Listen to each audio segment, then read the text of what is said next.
The text that destroyed everything arrived at 11:47 p.m. 3 words. Wrong recipient. One career-ending mistake that would change 3 lives forever. Ethan Walker, exhausted single father, dedicated employee, had just told his boss he loved her. Not a confession, an accident. But Clara Hayes, the ice-cold CEO, who'd never shown weakness in 10 years of ruthless leadership, wouldn't see it that way. By morning, Ethan would lose everything he'd fought to build since his wife's death, unless the impossible happened, unless the woman known for crushing careers with a single email showed mercy. Stay with me until the end of this story. Hit that like button and comment your city below so I can see how far this journey travels. The apartment was too quiet. Ethan Walker had learned to hate the silence. It came every night around 11, after Mia finally surrendered to sleep, after the dishes were done and the lunch was packed and tomorrow's clothes were laid out with military precision. The silence meant he'd survived another day. It also meant he was alone with thoughts he'd spent 16 hours trying to outrun. He sat on the edge of his bed, phone in hand, thumbs moving on autopilot. This was the ritual, the one thing that held their small world together. I love you. Sleep tight. Dream of something wonderful. He hit send. Then he set the phone on the nightstand, pulled off his glasses, and rubbed his eyes until he saw stars. Exhaustion lived in his bones now, a permanent resident that paid no rent. Project manager at Meridian Marketing by day, single father every other hour that existed. No breaks, no backup, no room for error. His phone buzzed. Ethan frowned. Mia never responded. She'd be asleep by now, her small body curled around the stuffed elephant that had belonged to... He reached for the phone, squinting at the screen without his glasses. Clara Hayes, I think you may have sent this to the wrong person. The words didn't register at first. His brain, fogged with fatigue, tried to make sense of the name. Clara Hayes. Clara Hayes. Why would Clara Hayes be texting him at... His stomach dropped through the floor. No, no, no, no, no, no. Ethan grabbed his glasses, shoved them on, and opened his messages with shaking hands. There it was. The text thread with Clara Hayes right at the top, sent at 11:47 p.m. Above it, their last exchange from that afternoon about the Silverman account. And below that, oh God, below that was his message. I love you. Sleep tight. Dream of something wonderful. Sent to his boss. To Clara Hayes. To the CEO of Meridian Marketing. A woman who'd built her reputation on being untouchable, unflappable, and utterly terrifying when provoked. Ethan's hands went numb. This couldn't be happening. Not now. Not when everything was finally stable. Not when Mia needed him to hold it together. Not when... His phone buzzed again. Clara Hayes. It's late. We can discuss this tomorrow if needed. If needed? If needed? What did that mean? Was she being professional? Was she offended? Was she already composing the email to HR that would end his career before sunrise? Ethan's fingers hovered over the keyboard. He needed to explain, needed to clarify, needed to somehow make this disaster go away before it consumed everything. Ms. Hayes, I am so incredibly sorry. That message was intended for my daughter. I was exhausted, and the names were close in my contacts, and I never meant to... He deleted it. Too desperate. Too much information. My apologies. Wrong recipient. Won't happen again. Too casual. Too dismissive. I understand if you need to report this. I take full responsibility for... Too formal. Too much like an admission of guilt. Ethan dropped the phone on the bed and pressed his palms against his eyes. Think. He'd spent 8 years managing projects, solving problems, finding solutions to impossible deadlines. Surely he could navigate this. But every scenario he constructed ended the same way. Awkward conversation in Clara's office, HR involvement, whispers in the break room, questions about boundaries and professionalism. Maybe a formal warning. Maybe worse.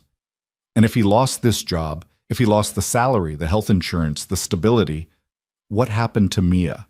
What happened to the routine they'd fought so hard to build from the wreckage of Sarah's death? The familiar tightness started in his chest. Grief and panic twisted together until he couldn't tell where one ended and the other began. His phone buzzed a third time. Clara Hayes. Ethan. Breathe. It's fine. Get some sleep. He stared at the message. Breathe. Clara Hayes had just told him to breathe. Clara Hayes, who once fired a senior VP in the middle of a board presentation for missing a deadline. Clara Hayes, who'd never used his first name in 3 years of working together.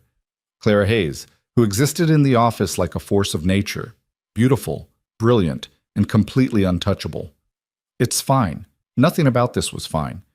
But the message didn't sound angry. It sounded almost kind. No, that couldn't be right. Ethan was reading too much into it, seeing mercy where there was only efficiency. Clara was probably just postponing the execution until business hours. He typed back, "Thank you. Again, my deepest apologies. Professional, respectful, final." He set the phone face down and tried to sleep. He didn't. The morning came too fast and too slow, the way mornings always did when you'd spent the night negotiating with anxiety. Ethan moved through the routine on autopilot. Wake Mia at 6:30. Gentle voice, soft hand on her shoulder, enough time for her to surface slowly. She needed that. The jarring wake-ups made her cry, made her remember other mornings, made her ask for her mother. "Morning, sweetheart." Mia's eyes opened, Sarah's eyes, that same warm brown that used to look at him over coffee, and she smiled. "Morning, Daddy." Relief. Every morning that started with her smile was a morning they'd survived. Breakfast was cereal because he'd forgotten to grocery shop. Again. Clothes were the purple shirt and jeans because the dress she'd wanted was still in the wash. Minor negotiation. No tears. Victory. "Mrs. Patterson is picking you up today, remember? I have a late meeting. Can we have pizza for dinner? We had pizza Tuesday. But it's Friday. We can have spaghetti." "With the sauce from the jar? Is there any other kind?" Mia giggled, and the sound loosened something in Ethan's chest. This was what mattered. Not the mistake, not the text, not whatever was waiting for him at the office. Just this small girl with sauce preferences and a smile that still worked magic. He dropped her at school, watched her run toward the playground, and sat in his car for 5 extra minutes, building walls. Professional, calm, prepared. Whatever happened today, he'd handle it.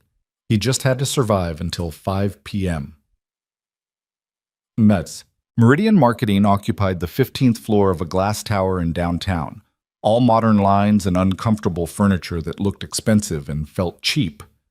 Ethan had his own office, small, windowless, but his, a privilege that came with the project manager title and the endless responsibility that followed. He made it to his desk without seeing Clara. Small miracle. He opened his laptop, pulled up the Silverman account, and tried to pretend yesterday's text had never happened. He lasted 45 minutes. "Ethan." The voice came from his doorway and every muscle in his body went rigid. Clara Hayes stood there in a charcoal suit that probably cost more than his car payment, her dark hair pulled back in that severe style she favored, her expression unreadable. "Miss Hayes." He stood automatically, fumbling his pen. "Good morning. Do you have a few minutes?" It wasn't really a question. "Of course." She stepped inside and closed the door. Ethan's heart rate doubled. This was it. The conversation. The end. He gripped the edge of his desk and tried to look like a man who wasn't mentally calculating his severance package. Clara didn't sit. She stood near the door, arms crossed, studying him with those sharp green eyes that seemed to catalog everything. "About last night," she began. "I'm so sorry." "Let me finish." He shut his mouth. "You sent me a text meant for someone else. You immediately acknowledged the mistake. The content was clearly not inappropriate or unprofessional in nature. It was simply misdirected affection." She paused. "Correct?" "Yes. It was for my daughter. I have a routine where I—" He stopped himself. She didn't need his life story. "Yes, that's correct. Then there's nothing to discuss from a professional standpoint." Ethan blinked. "There's not?" "No." Clara's expression softened by a fraction, barely perceptible, but it was there. "I'm not interested in punishing people for honest mistakes, Ethan. especially ones made at midnight when they're clearly exhausted. The relief was so intense he felt lightheaded. "Thank you," he managed. "I... thank you." Clara nodded, but she didn't leave. Instead, she did something completely unexpected. She sat down, in the chair across from his desk, like she was settling in for a conversation. Ethan sat too, slowly, trying to read the situation and finding no template for it. "Your daughter," Clara said. "How old is she?" The question caught him off guard. 8? "And you have her full-time?" "Yes." "That must be difficult, the balance." Ethan chose his words carefully. "It has its challenges, but we manage. I've noticed you're often the first one here and the last to leave. You never take long lunches. You've declined every happy hour invitation in 3 years." Clara tilted her head slightly. "You're either the most dedicated project manager I've ever employed, or you have no other choice." The observation was too accurate to deflect. "Both, maybe," Ethan admitted. "Where's her mother?" The question landed like a stone in still water, sending ripples through memories he tried to keep contained. "She passed away 4 years ago." Something shifted in Clara's face. Not pity. Ethan had learned to recognize pity, but something deeper. Recognition, maybe. Or understanding. "I'm sorry," she said quietly. "Thank you." Silence stretched between them, but it wasn't uncomfortable. It was strange. Unexpected. Clara Hayes didn't do personal conversations. She barely did conversations, period. She gave directives, approved proposals, and appeared at quarterly meetings like a visiting dignitary. She didn't sit in people's offices asking about their children. "The text you sent," Clara continued, "is that a nightly ritual?" "Yes, every night. I tell her I love her, wish her good sleep, suggest she dream of something wonderful." Ethan found himself talking, the words spilling out easier than he'd expected. "After Sarah died, Mia had nightmares, terrible ones. The ritual helped. It became our thing. I didn't realize I'd..." He stopped. "I didn't realize I'd automated your contact name so close to hers." "Mia," Clara said. "That's her name?" "Yes." "Pretty?" "It was Sarah's grandmother's name." Clara nodded slowly, absorbing this. Then she stood, smoothing her jacket. "I won't keep you. I just wanted to make sure you knew there would be no professional consequences for last night. And to tell you..." She paused at the door. "You're doing a good job, Ethan, both here and at home. That can't be easy to maintain." She left before he could respond. Ethan sat in the silence of his office, staring at the space she'd occupied, trying to reconcile the woman who'd just left with the fearsome CEO he'd known for 3 years. Something had shifted. He just didn't know what it meant. Check. The day continued, aggressively normal. Emails, meetings. The Silverman account needed revisions. The Thompson proposal needed approval. Marcus from design needed someone to tell him that neon green was not on brand, no matter how much he believed in it. Ethan handled it all with the mechanical efficiency of someone who'd learned to compartmentalize. Work was a series of problems with solutions. Unlike grief, unlike loneliness, unlike the terrifying responsibility of raising a child alone. At 4:30, his phone rang. Not a call. An actual phone call, which in the age of texts and Slack messages meant either emergency or elderly relative. Ethan Walker. "Mr. Walker, this is Patricia Chen from Riverside Elementary." His stomach clenched. "Is Mia okay?" "She's fine, but there's been a small incident.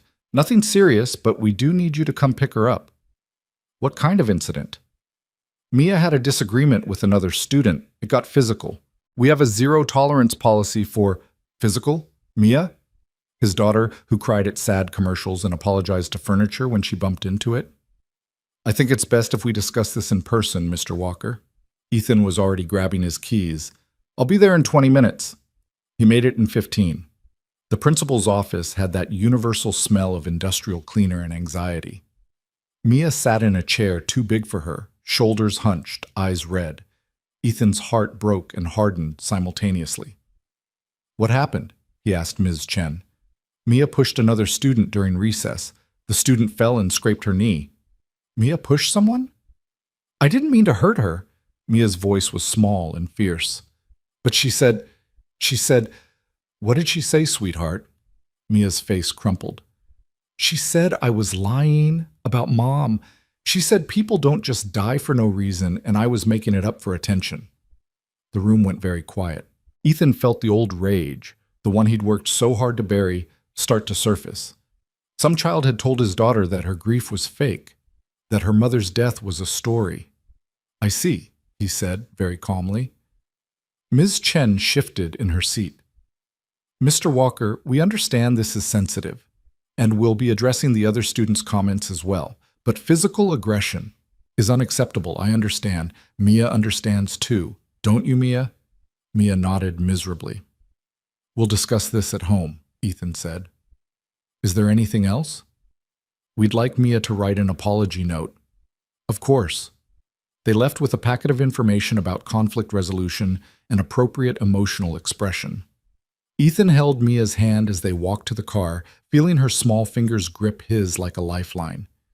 They drove in silence for 5 minutes before Mia whispered, Am I in trouble? Yes, Ethan said honestly. We don't push people, even when they say terrible things. I know. But I also understand why you did it, and I'm proud of you for defending yourself in your mom's memory. Mia looked up at him confused.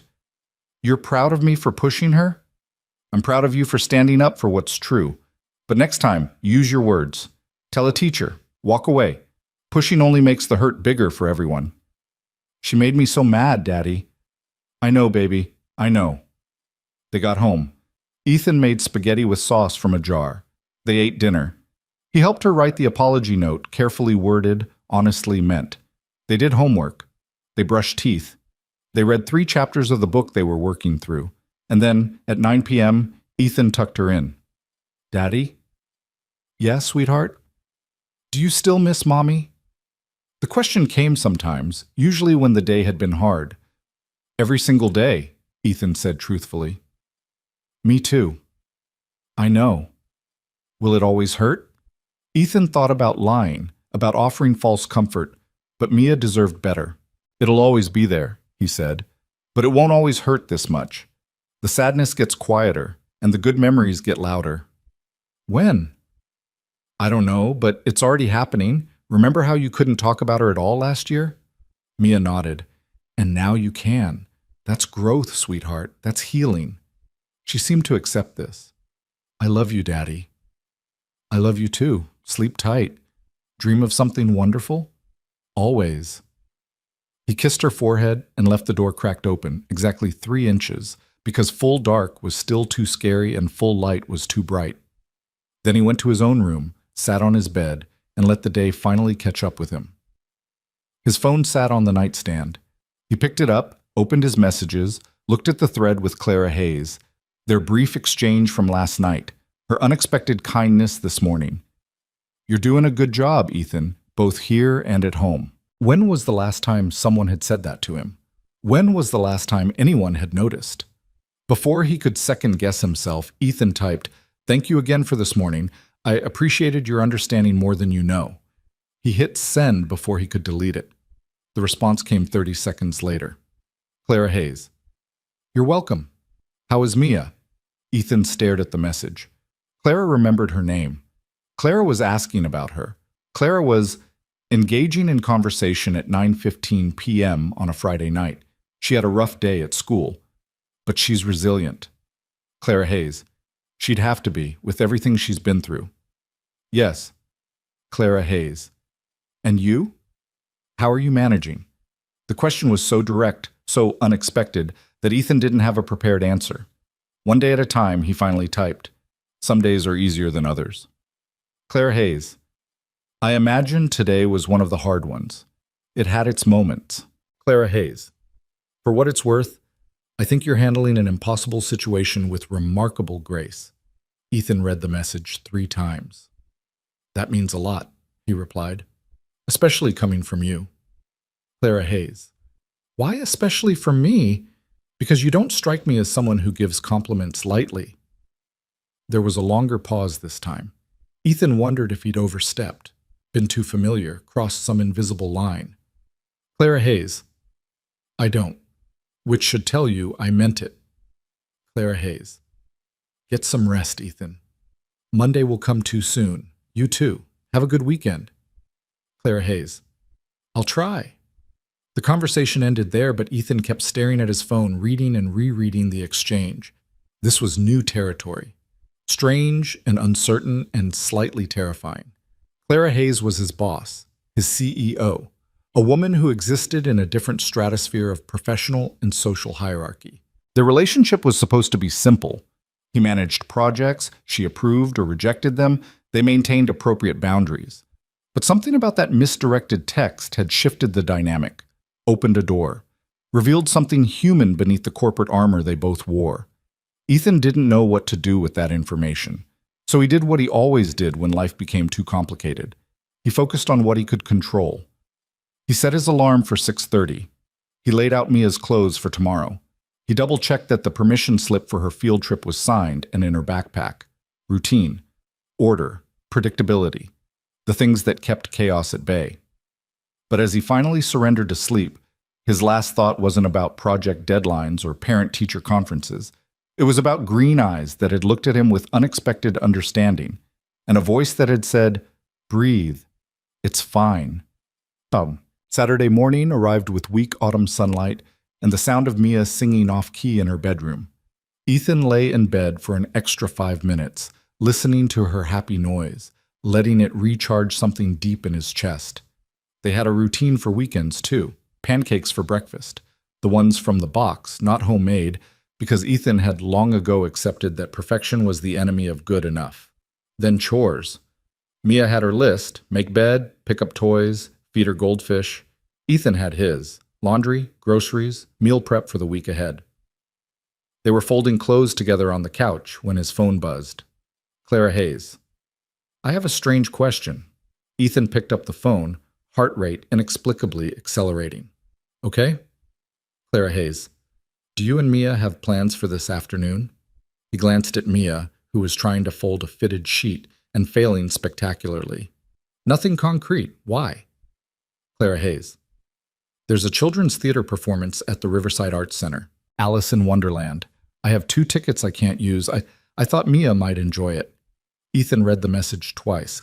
Clara Hayes was offering them theater tickets on a Saturday for a children's show. That's very kind, he typed carefully. Are you sure you don't need them? Clara Hayes. They were a gift. I have no use for them. The performance is at 2 p.m. If you're interested, I can have them transferred to your name. Mia looked up from her sheet-folding disaster. What's wrong? Nothing's wrong. How would you like to see a play this afternoon? Her eyes went wide. Really? Really? What play? Alice in Wonderland. Yes! Mia bounced on the couch, abandoned sheet flying. Can we go, please? Ethan looked back at his phone. We'd love to. Thank you, Clara. He used her first name without thinking and immediately wondered if that was wrong. But she'd used his. She'd asked about Mia. She was texting him on a Saturday morning about theater tickets. The rules had changed. He just didn't know the new ones yet. Clara Hayes. Perfect. I'll send the confirmation. Enjoy the show. We're going! Mia was already running toward her room. I need to pick out a dress. Ethan smiled. These moments of pure childhood joy, this was what made everything else worth it. His phone buzzed one more time. Clara Hayes. And Ethan, you can call me Clara. He stared at the message. Okay. Thank you, Clara. The reply came back immediately. Clara Hayes. You're welcome. Ethan set his phone down and looked at the pile of laundry, the half-folded sheets, the living room that needed vacuuming. Then he looked at Mia's bedroom door, where his daughter was undoubtedly pulling every dress she owned out of her closet. The chores could wait. They had a play to see. The Riverside Arts Center was the kind of place Ethan had driven past 100 times and never entered. Too expensive, too fancy, too much a reminder of the life he and Sarah had planned but never gotten to live. But this afternoon, holding Mia's hand as they walked through the grand lobby with its vaulted ceilings and crystal chandeliers, Ethan let himself imagine Sarah was watching, approving, happy that their daughter was getting to experience something beautiful. Mia wore her favorite purple dress, the one with the twirly skirt, and had insisted on wearing her fancy shoes that she'd outgrown months ago. Ethan had let her, knowing they'd hurt her feet by intermission, knowing she'd complain, knowing it was worth it for the way her face glowed right now. Their seats were incredible. Orchestra section, center row. These weren't just tickets. These were the tickets, the kind that cost more than Ethan's car payment. Daddy, look how big the stage is. I see it, sweetheart. Do you think the white rabbit will be scary? I think he'll be perfect. The lights dimmed. The curtain rose. And for 90 minutes, Ethan watched his daughter watch the show, her face reflecting every emotion: wonder, fear, laughter, delight. This was magic. Not the production, though that was excellent, but this, seeing Mia fully present, fully engaged, fully alive in a moment of pure childhood. Sarah would have loved this. The thought came with its usual ache, but softer now, less like grief and more like memory. During intermission, Mia needed the bathroom, needed a drink, needed to tell Ethan every single thing she'd loved so far. He listened and nodded and bought her an overpriced bottle of water and a cookie the size of her face. "This is the best day," she announced. "Yeah?" "Yeah." "Thank you, Daddy." "Thank Ms. Hayes, too. She gave us the tickets." "Your boss?" "Yes." "That was really nice of her." "It was." Mia considered this while eating her giant cookie. "Is she your friend?" The question was innocent, but it landed with unexpected weight. "I don't know," Ethan said honestly. "Maybe." "You should make her your friend. She gives good presents." Ethan laughed. "That's very practical of you." "I'm 8. I'm always practical." "Yes, you are." The lights flickered. Second half starting. They returned to their seats and Ethan's phone buzzed in his pocket. He ignored it until the final curtain call, until Mia had clapped her hands raw and they were walking back to the car. Clara Hayes. "How was the show?" Ethan smiled as he typed. "Incredible. Mia says it's the best day. I'm instructed to thank you." Clara Hayes. "I'm glad she enjoyed it. He could have left it there. Should have left it there. But something, impulse or gratitude or the lingering warmth of a perfect afternoon, made him add, 'Why did you really give us the tickets?'" The response took longer this time. Clara Hayes. "Because I thought a little girl who's been through too much deserved an afternoon of magic.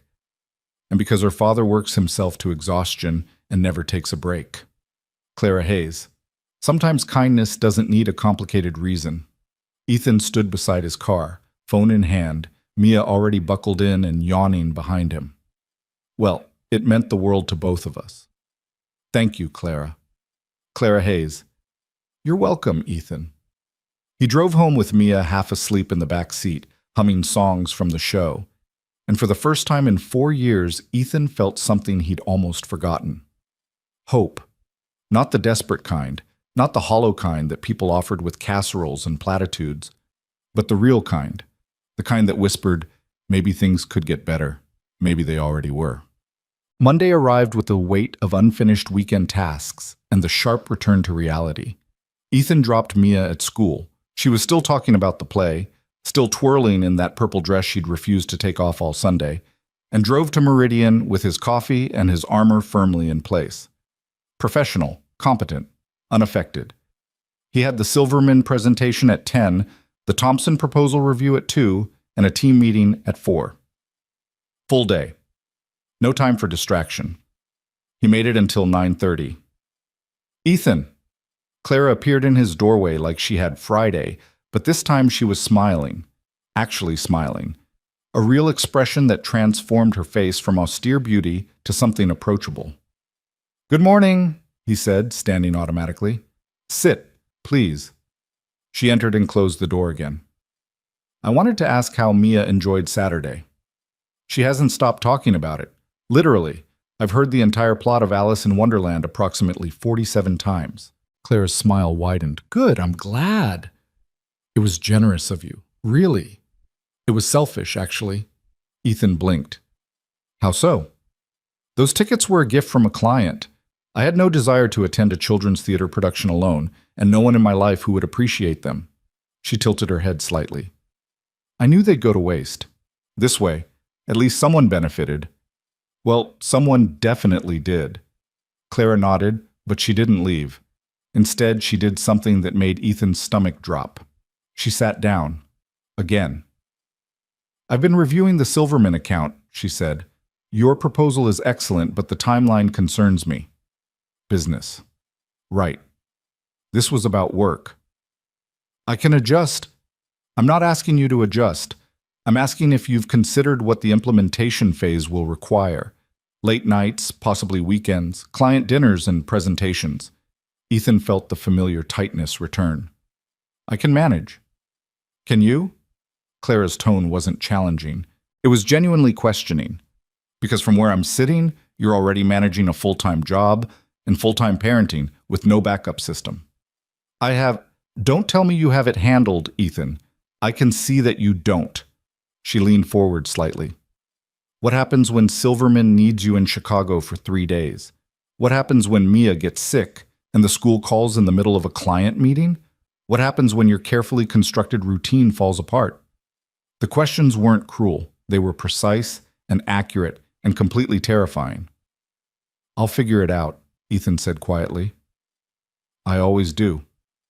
I know, but you shouldn't have to, not alone. Silence filled the small office. What are you suggesting? Ethan finally asked. I'm suggesting we build you some infrastructure, flexible work hours, remote options when needed, additional support staff for your projects so you're not carrying everything alone. Clara's eyes met his. I'm suggesting that Meridian adapts to your situation instead of forcing you to break yourself fitting into ours. Ethan couldn't speak.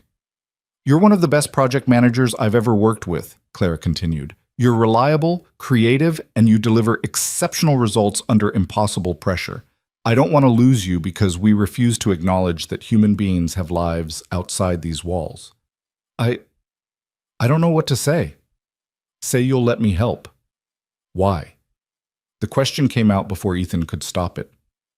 Why are you doing this? Clara was quiet for a long moment. When she spoke, her voice was softer. Because I know what it's like to sacrifice everything for success. And I know what it costs. She stood, smoothing her jacket. Let me make this easier for you, Ethan. You've earned it. She left before he could respond. Ethan sat in the silence of his office, trying to process what had just happened. Clara Hayes, the woman who'd built Meridian through sheer force of will and strategic brilliance, was offering him flexibility, support, understanding. The woman who allegedly had ice water in her veins had just shown him more kindness than most people had offered in 4 years. His phone buzzed. Clara Hayes. Also, HR will be reaching out about updating your benefits package. There's a childcare stipend program I think you qualify for. Make sure you apply. Ethan looked at the message, then at his closed office door, then back at the message. Then he did something he hadn't done in a very long time. He let himself believe that maybe, just maybe, he didn't have to do everything alone. The changes came gradually, so subtle at first that Ethan almost didn't notice them. HR contacted him Tuesday afternoon about the childcare stipend, a program he'd never heard of, tucked away in benefits documentation he'd never had time to read thoroughly. The representative walked him through the application, surprisingly simple, surprisingly generous. It wouldn't cover everything, but it would help. God, it would help. Wednesday morning, he found a revised project timeline for Silverman in his inbox.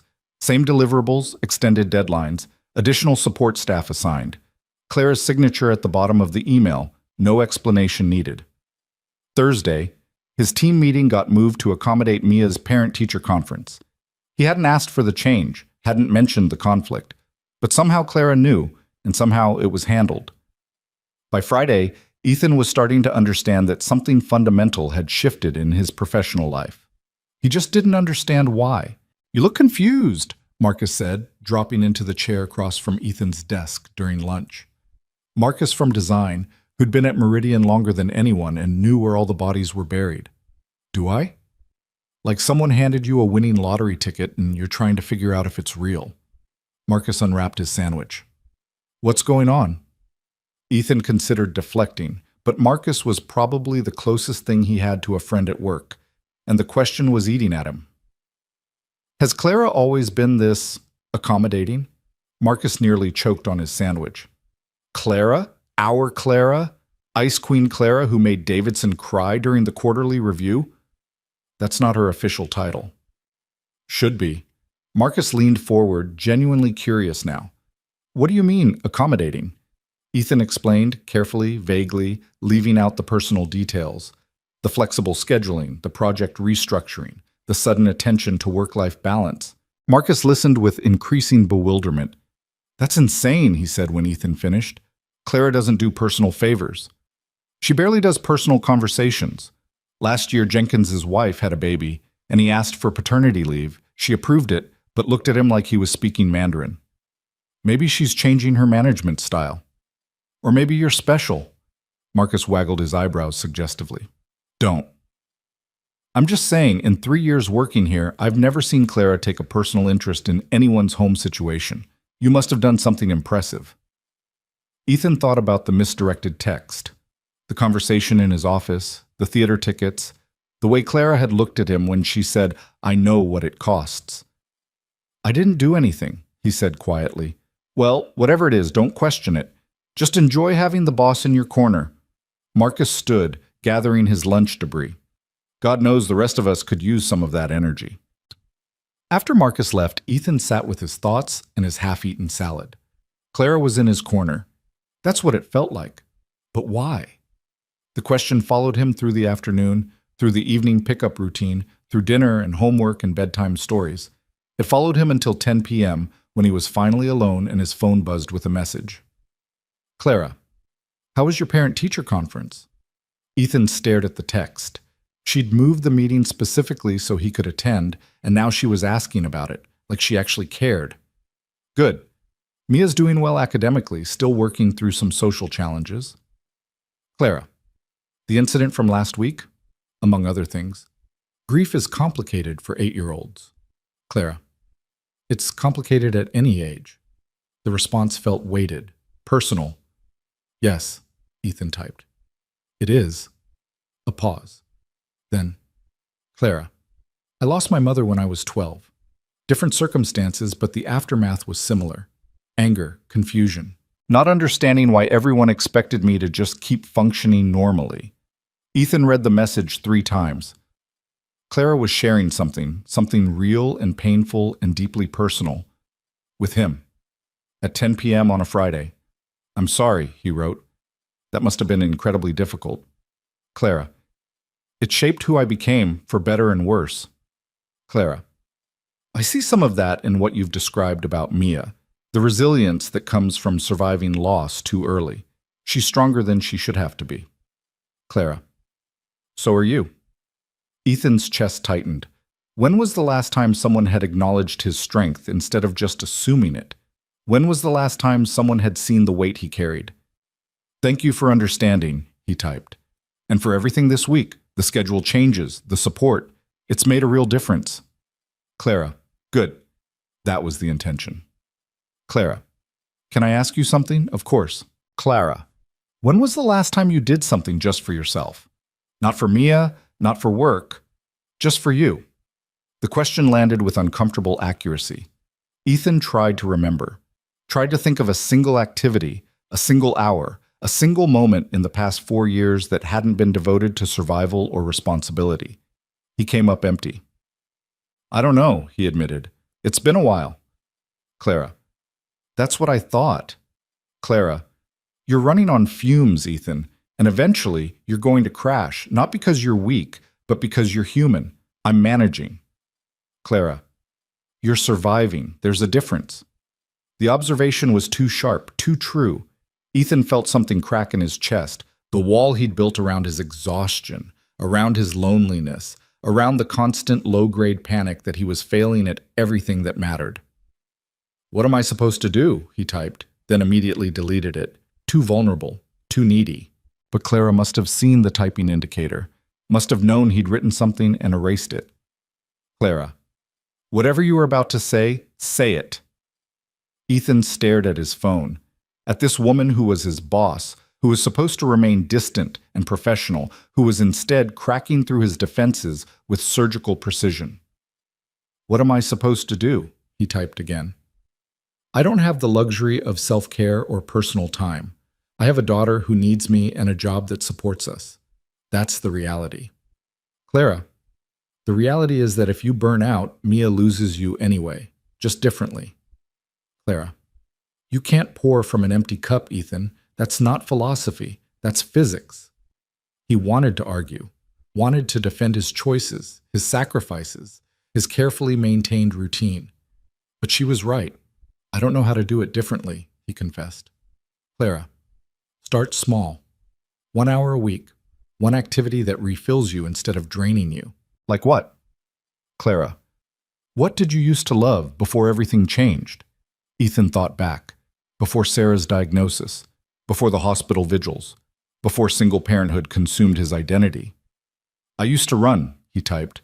"Early mornings, just me and the city waking up." "Clara, so run." "I can't leave Mia alone in the morning."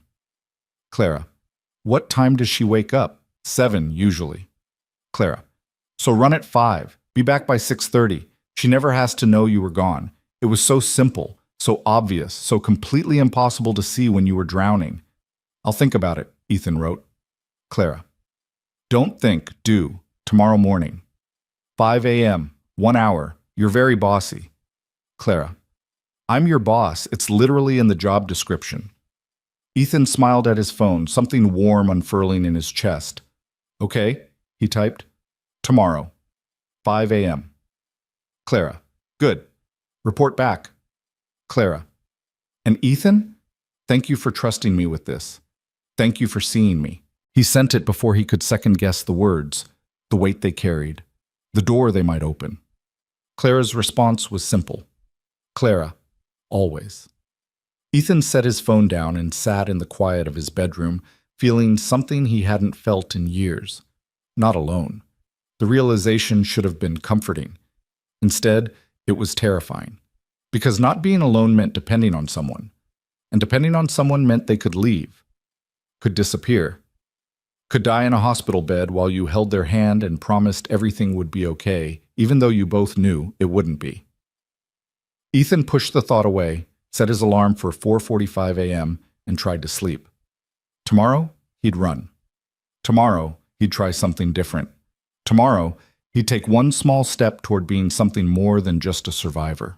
Whooped. The alarm came too early and too loud, dragging Ethan from dreams he couldn't quite remember. His first instinct was to hit snooze, to burrow back into the warmth of his bed, to return to the familiar routine of waking only when Mia needed him. But he'd made a promise. To Clara. To himself. He forced himself up, pulled on running clothes that smelled faintly of dust from the back of his closet, and laced up shoes that had been decorative for 4 years.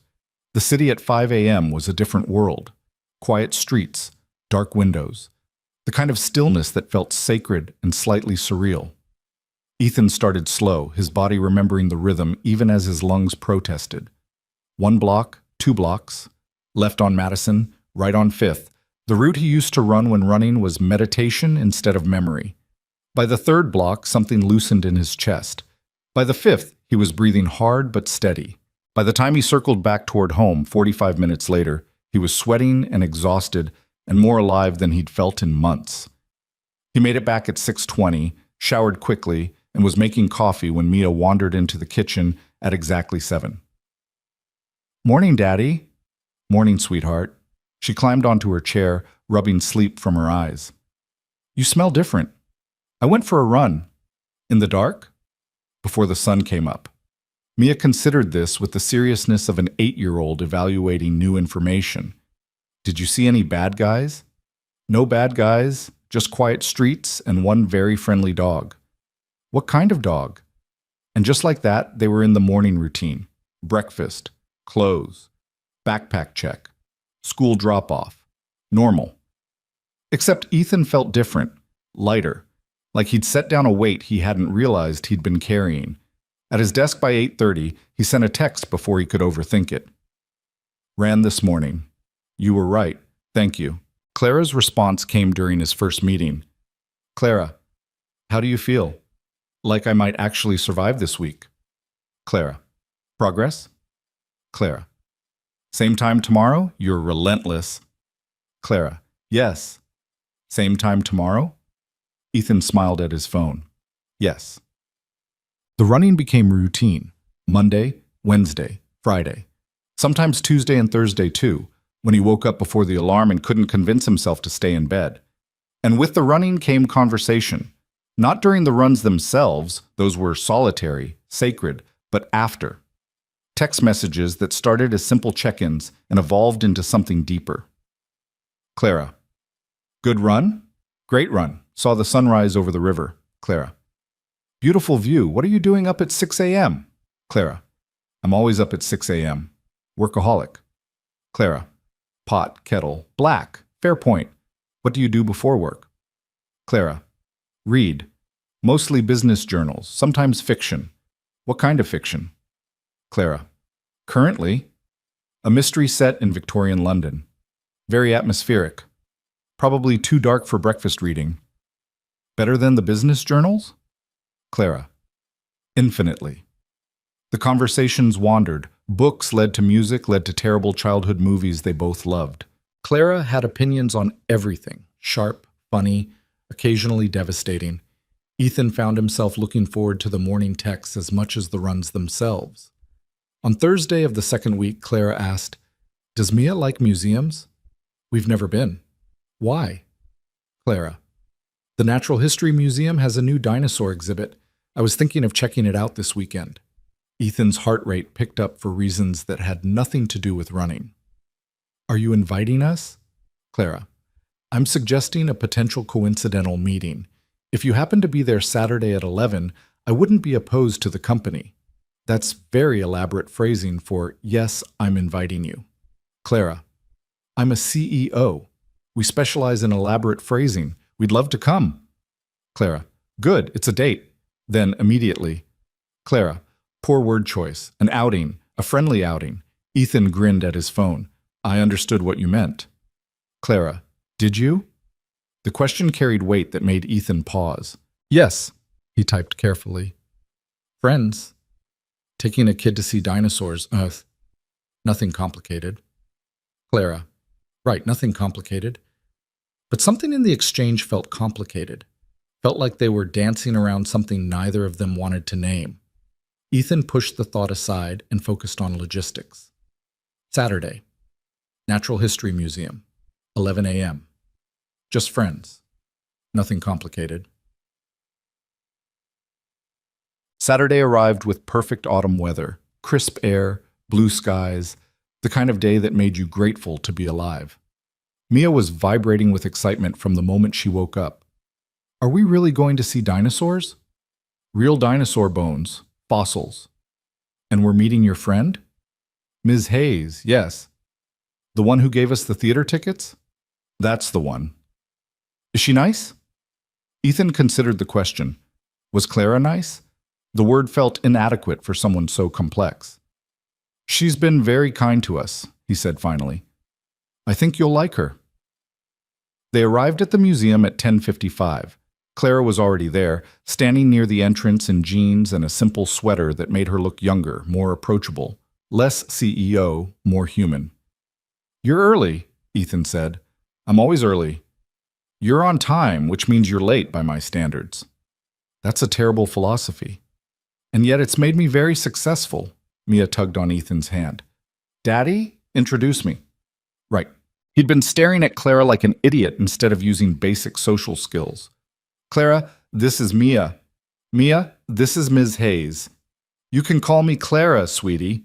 Clara crouched down to Mia's eye level, and Ethan watched his daughter's shyness evaporate under the attention.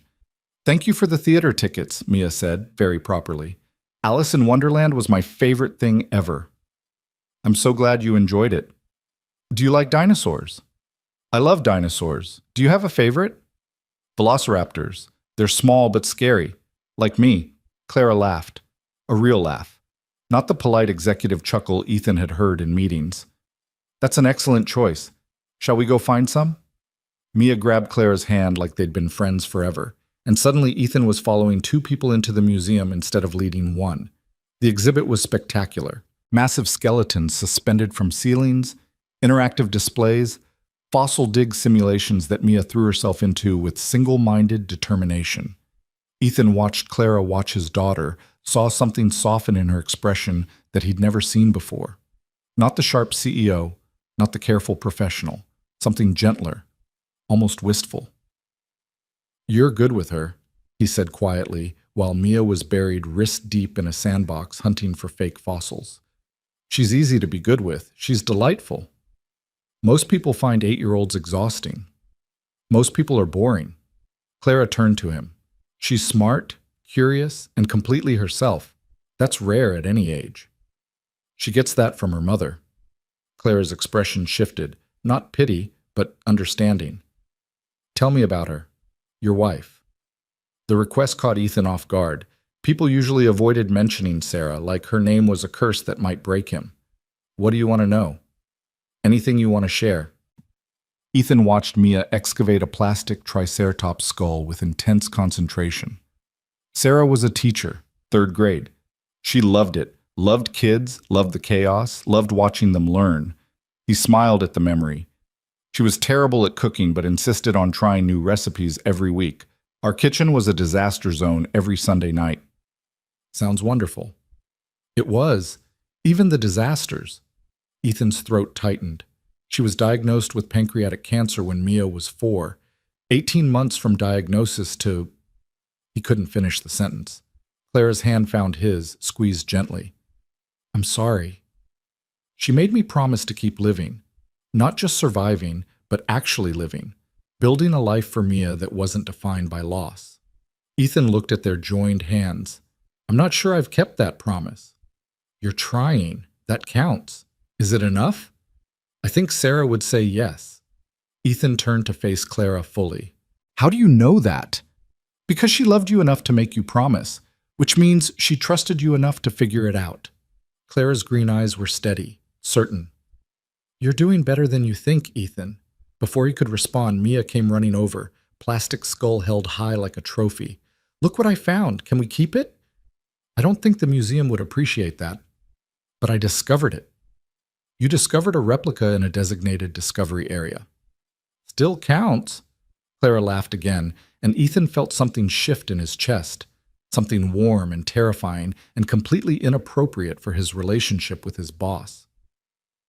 They spent 2 more hours in the museum. Lunch in the cafeteria, overpriced sandwiches that Mia barely touched because she was too excited talking about pterodactyls.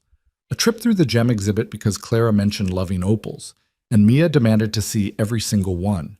By 3 p.m., Mia was fading, her energy finally depleted. "I think someone needs a nap," Ethan observed. "I don't nap," Mia protested, then yawned so wide Ethan could see her molars. "Right, you just rest your eyes while horizontal." Clara walked them to their car, her presence feeling both natural and surreal. "Thank you for today," Ethan said. "This was..." He struggled for the right word. "Really wonderful." It was. Clara looked at Mia, already half asleep in her car seat. "She's special, Ethan. You're raising someone extraordinary." "I'm trying." "You're succeeding." Clara hesitated, then added, "I had a really good time today, with both of you. We should do it again." "I'd like that." They stood there in the parking garage, neither quite ready to leave, neither quite sure what to say next. Finally, Clara stepped back. "Drive safe. Text me when you get home." "You want to make sure we arrived safely?" "I want to make sure you didn't fall asleep at the wheel. You look exhausted." "Flattery will get you nowhere." "Good thing I'm not trying to flatter you." But Clara was smiling. "Text me, Ethan." "Yes, ma'am." "And stop calling me ma'am. I'm not that old." "Yes, Clara." "Better." Ethan drove home with Mia sleeping in the back seat and his mind racing with thoughts he shouldn't be having. Clara wasn't just his boss anymore, wasn't just someone being professionally kind. She'd become something else, something undefined and dangerous and completely consuming. He texted when they got home. "Safely arrived. Mia's still asleep. I'm not far behind." Clara: "Good. Rest. You've earned it. Thank you for today." "Really?" Clara: Thank you for sharing it with me. Clara. Sleep well, Ethan. He wanted to say more, wanted to name the thing building between them, the connection that felt like more than friendship and less than certainty. Instead, he typed, "You too, Clara," and tried to ignore the fact that his heart was racing like he'd just finished a marathon. Monday morning brought rain and the Silverman account crisis Ethan had been half expecting for weeks. The client wanted revisions, major ones, the kind that required face-to-face meetings and careful negotiation and possibly a trip to their Chicago headquarters. Ethan read the email 3 times, his stomach sinking further with each pass. Chicago, 3 days minimum. Presentations, dinners, late-night strategy sessions. 3 days away from Mia. He'd never left her overnight, not once in 4 years. Hadn't trusted anyone else enough. Hadn't been able to imagine being that far away from the only person who mattered. His phone buzzed. Clara. Clara. Saw the Silverman email. We need to talk. On my way. Her office was on the top floor, all glass walls and minimalist furniture that somehow managed to be both intimidating and elegant. Ethan had been here exactly twice in 3 years, both times for major performance reviews. Clara was standing by the window when he entered, looking out over the city. "Close the door," she said without turning. He did. "Chicago," Clara said. 3 days. High-stakes negotiation that could make or break the account. "I can handle it." "I know you can. The question is whether you will." Ethan frowned. "I don't understand." Clara turned to face him. "You've never left Mia overnight. You're terrified at the prospect. And you're already mentally constructing elaborate scenarios for avoiding this trip." "I'm not—" He stopped. "Because she was right." "How did you know?" "Because I pay attention." Clara moved to her desk, leaned against it. "Talk to me, Ethan. What's the real issue?" The real issue was terror. Pure primal fear at the thought of being hundreds of miles away from his daughter. The fear that something would happen, that she'd need him and he wouldn't be there. That history would repeat itself in some horrible cosmic joke. "I can't leave her," he said quietly. "Why not?" "Because I'm all she has." "That's not true. She has Mrs. Patterson. She has friends. She has a support system." "It's not the same." "No, it's not. But it's enough for 3 days. Ethan shook his head. "You don't understand." "Then explain it to me." The words came before he could stop them. "When Sarah was dying, I promised I'd never let Mia feel alone. That I'd always be there when she needed me. That she'd never wake up scared and find an empty house." His voice cracked. "I can't break that promise." Clara was quiet for a long moment. "Ethan, look at me." He did. "Being there for your daughter doesn't mean never leaving. It means building a foundation strong enough that she knows you'll always come back." Clara's voice was gentle, but firm. "You've done that. Mia knows you love her, knows you'll return. 3 days won't change that. What if something happens? Then you'll handle it. From Chicago or from here, you'll handle it, because that's what you do." Ethan wanted to believe her, wanted to trust that the world wouldn't collapse in his absence. "I don't think I can do this," he whispered.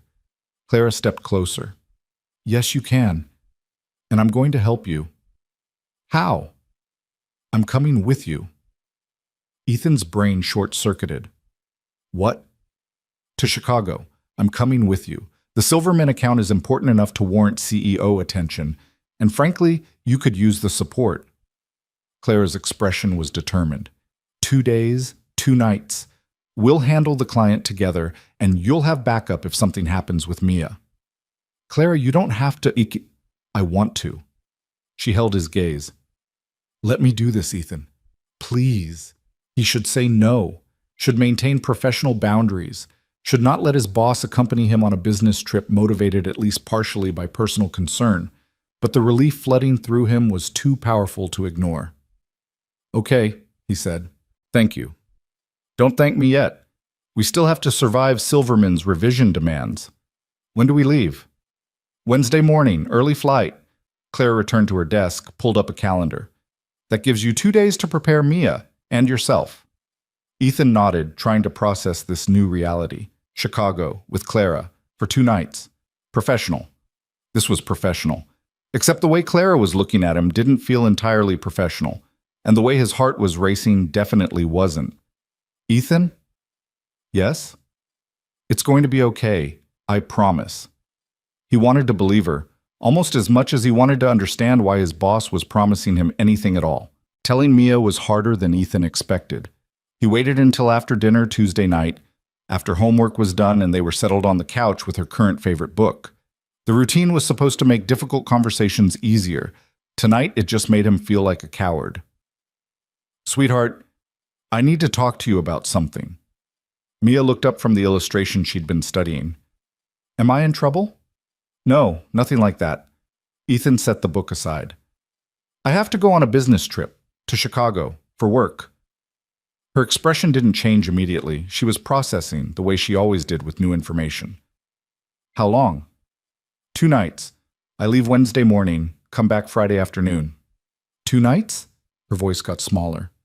Where will I sleep? Here, in your own bed. Mrs. Patterson is going to stay with you. Mrs. Patterson snores. I know, but she makes excellent pancakes. Mia wasn't smiling. Her hands twisted in her lap, a nervous habit she'd developed after Sarah died. Have you ever left me before? At night? No, Ethan admitted. This is the first time. Why now? Because it's important for work, and because, he chose his words carefully, because I think we're ready, both of us. I'm not ready. The words hit him square in the chest. This was exactly what he'd feared, exactly why he'd been avoiding this moment for 4 years. I know it's scary, he said gently. It's scary for me too. Then don't go. I have to, sweetheart, but I promise I'll call you every night, before bed, just like always. It's not the same. Mia's eyes were filling with tears. What if something happens? Nothing will happen. That's what you said about Mommy. The observation was devastating in its simplicity. Ethan pulled Mia close, felt her small body shake with tears she was trying to hold back. You're right, he said quietly. I can't promise nothing bad will ever happen, but I can promise that I will always, always come back to you, no matter what. How do you know? Because you're the most important thing in my world. Nothing could keep me away from you. Mia was quiet for a long moment, her face pressed against his chest. When she finally spoke, her voice was muffled but clear. Will you bring me something from Chicago? Relief flooded through him. Not acceptance exactly, but negotiation. She was trying. What would you like?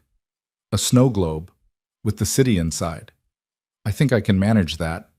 She pulled back, wiping her eyes. And you have to call me every single night, I promise. And if I have a bad dream, Mrs. Patterson has to let me call you, even if it's really late. I'll tell her. Okay. Mia took a shaky breath. I still don't like it. I know, baby. I don't like it either. But you're coming back Friday? Friday afternoon. I'll pick you up from school myself. She nodded, seeming to accept this. Then, with the sudden subject change only 8-year-olds could manage. Can we finish the chapter now? Ethan picked up the book, his throat tight with emotion.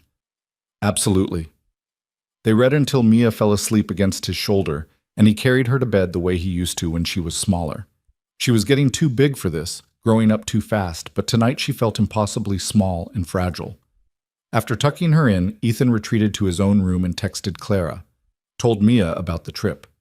She's scared but trying to be brave. Clara. Like her father, I'm not feeling particularly brave. Clara. Bravery isn't the absence of fear. It's doing what's necessary despite being terrified. Is that from a motivational poster? Clara. It's from experience. Ethan smiled at his phone. Thank you for coming with me. I mean it. Clara. We're in this together. Get some sleep. Early flight tomorrow. Yes, boss. Clara. I thought we agreed you'd stop calling me boss. Sorry. Yes, Clara. Clara. Better. Good night, Ethan. He fell asleep thinking about Chicago, about presentations and client meetings, about everything except what he was really afraid of, that 2 days with Clara Hayes outside the safety of office walls might change everything. The flight left at 6:30 a.m., which meant Ethan had to wake Mia at 5 to say goodbye. She was groggy and clingy, wrapping her arms around his neck and making him promise one more time that he'd come back. Mrs. Patterson arrived at 5:15, cheerful and efficient, armed with ingredients for those famous pancakes. Ethan left detailed instructions he'd already emailed her, kissed Mia's forehead 17 times, and forced himself out the door before he could change his mind.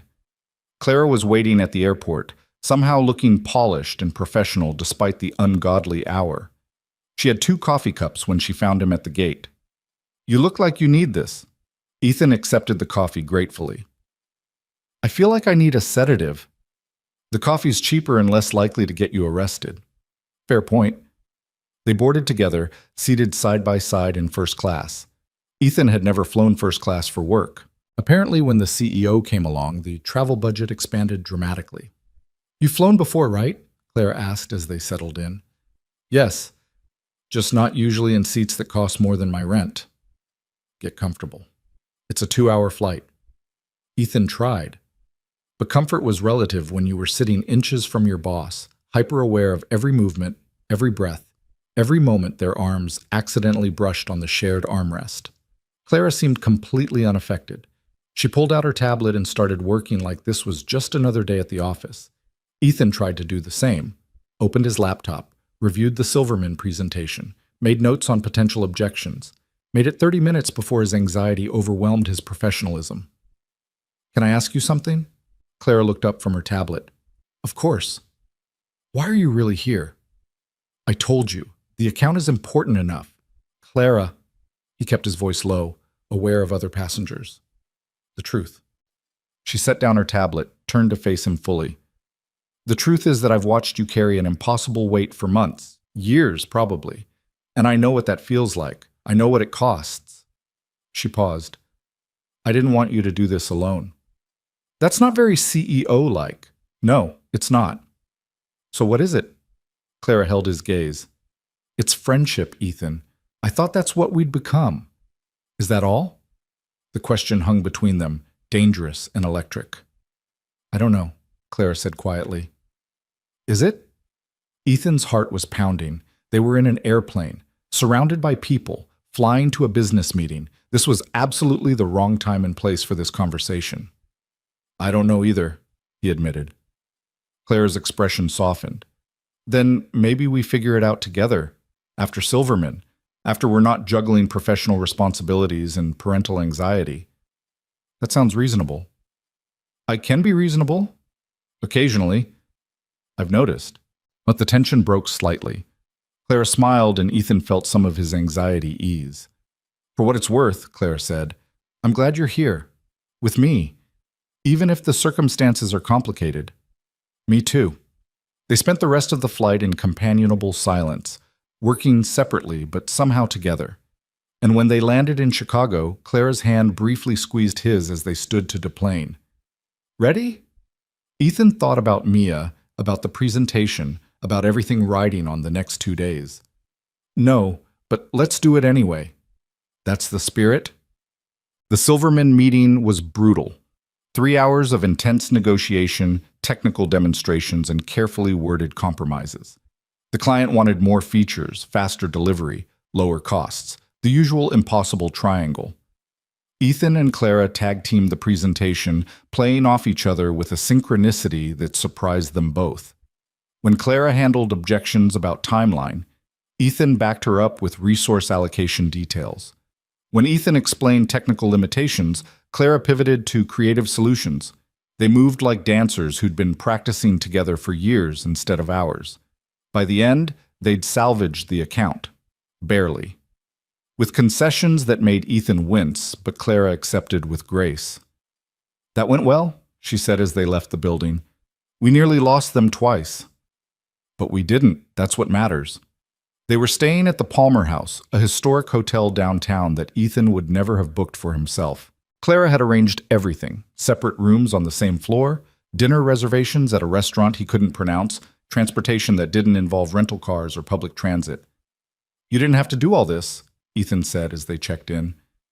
"I wanted to. Consider it compensation for dragging you away from Mia."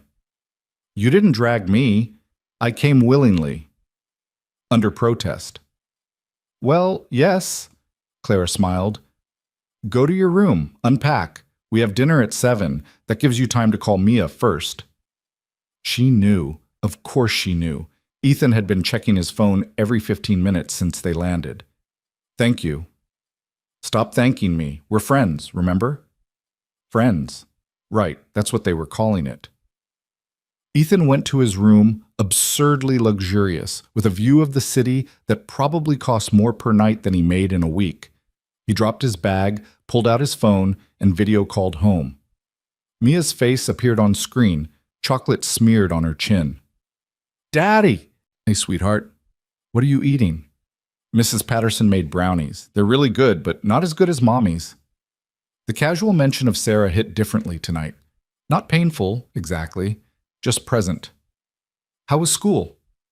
Fine. We learned about fractions. I hate fractions. Everyone hates fractions. Did you land safe? Very safe. I'm in my hotel room right now. Show me! Ethan flipped the camera, gave her a tour. She oohed appropriately at the big bed, the fancy bathroom, the view of the city. It looks like a castle, she said. It kind of feels like one, too. Is Ms. Hayes there? She's in her own room. We had a meeting today. Did you win? Yeah, baby, we won. Good. Mia yawned. Mrs. Patterson says I have to go to bed soon. Listen to her. I'll call you tomorrow night, too. Promise? Promise. I love you, Mia. Love you, too. Sleep tight. Dream of something wonderful. She smiled at the familiar words. You too, Daddy. The call ended, and Ethan sat on the edge of the enormous bed feeling hollowed out and homesick. 2 days had never seemed so long. A text came through. Clara. How is she? Good. Eating brownies and learning to hate fractions. Clara. Sounds like a successful day. You okay? Getting there. Clara. Dinner in 20 minutes. Meet me in the lobby? I'll be there. Ethan changed shirts, ran a hand through his hair, and tried to remember the last time he'd gone to dinner with someone who wasn't 8 years old. The answer depressed him, so he stopped thinking about it. Clara was waiting in the lobby, and Ethan nearly walked past her. She'd changed too, traded her business suit for a simple black dress that transformed her from CEO to something else entirely. Something that made his mouth go dry. You clean up nice, he said, then immediately wanted to take it back. Too familiar, too flirtatious. But Clara just smiled. So do you. Come on, I'm starving. The restaurant was intimate, dim lighting, quiet music, tables spaced far enough apart for privacy. The kind of place you took someone on a date, not a business colleague. Ethan tried not to think about that. They ordered wine, appetizers, entrees that cost more than Ethan usually spent on groceries for a week. And they talked. Not about work, not about Silverman or projects or quarterly goals, about everything else. Clara told him about growing up in Boston, about her mother's death, about building Meridian from nothing through sheer stubborn will. She told him about failed relationships, about choosing career over personal life so many times the choice became automatic. I woke up one day and realized I was 42 years old, successful beyond my wildest dreams, and completely alone, she said quietly. Everyone assumes that's what I wanted, that I chose this. Didn't you? I chose success. I didn't realize loneliness was part of the package. Ethan understood that more than he wanted to admit. Do you regret it?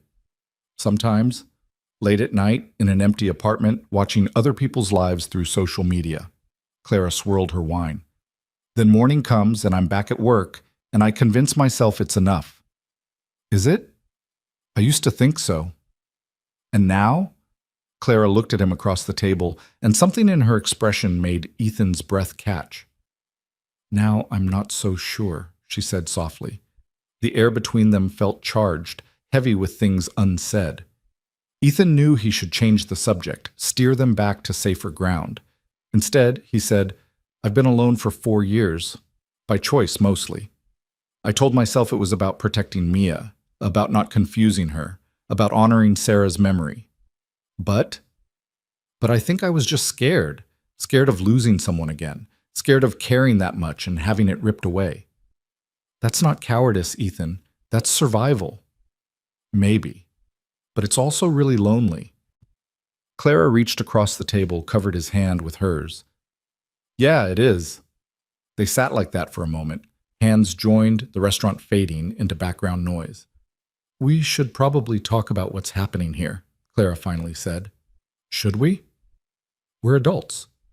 We should be able to have an honest conversation about… She paused. Whatever this is. Okay, you first, Clara laughed softly. Coward? Absolutely. She took a breath. I like you, Ethan, more than I should, given that you work for me and this could be spectacularly inappropriate and potentially damaging to both our careers. But I can't seem to stop myself. I think about you constantly. I look forward to our morning texts more than I look forward to anything else in my day. And being here with you tonight feels more right than anything has in years. Ethan's heart was racing. That's terrifying. Yes. And complicated. Extremely. And possibly a terrible idea. Almost certainly. So what do we do about it? Clara squeezed his hand. I think we acknowledge it, name it, and then we figure out what comes next. Together. No pressure, no expectations, just honesty. I can do honesty. Ethan turned his hand over, lacing their fingers together. I'm falling for you, Clara. Have been for weeks, maybe longer, and it scares the hell out of me because I don't know how to do this anymore. Don't know how to open myself up to caring about someone who isn't Mia. You don't have to know. We can figure it out as we go. What about work, the power dynamic? We'll navigate it, carefully, professionally. HR has protocols for workplace relationships if it comes to that. You've thought about this. I'm a CEO. I think about everything. Ethan smiled. What about Mia? What about her? She's part of the equation. Any relationship I have includes her. That's non-negotiable. I know, and I wouldn't want it any other way. Clara's expression softened. Mia is extraordinary, Ethan. Being part of her life would be a privilege, not a burden. You barely know her. Then I'd like to know her better, if you'll let me. The offer was so genuine, so careful, that Ethan felt something crack in his chest. Not breaking, opening. Okay, he said quietly. Okay? Let's try, slowly, carefully, see where this goes. Clara's smile was radiant. Slowly and carefully. I can do that. Can you? You're not exactly known for patience. For you, I'll make an exception. They finished dinner in a haze of possibility, the conversation flowing easier now that the truth was between them. When they finally left the restaurant, Clara's hand found his as they walked back to the hotel. This is really happening, Ethan said. Apparently. I don't know what I'm doing. Neither do I. We'll figure it out together. In the hotel lobby, they paused at the elevators. Their rooms were on the same floor, same hallway, only 3 doors apart. The implications weren't lost on either of them. I should say goodnight, Clara said. You should. And go to my room. Definitely. Neither of them moved. Ethan? Yeah? I'm really glad you're here. Me too. Clara stood on her toes, pressed a soft kiss to his cheek. Good night. Then she was gone, disappearing into the elevator before he could respond. Ethan stood in the lobby, heart pounding, feeling like he'd just jumped off a cliff and discovered he could fly. Bam. Thursday brought another round of Silverman meetings, technical reviews, contract negotiations. But everything felt different now, lighter, charged with potential. Ethan caught Clara watching him during presentations. She smiled when their eyes met, a private expression that made his concentration falter. During lunch, their knees touched under the conference table. Neither moved away. By the end of the day, they'd finalized everything. The account was secure. The client was happy. The trip was a resounding success. Drinks to celebrate? Clara suggested as they left the final meeting. I should call Mia first. Of course, my room in an hour. That's probably not appropriate.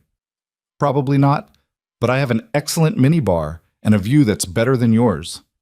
How do you know my view isn't better? Because I specifically requested the superior room. Of course you did.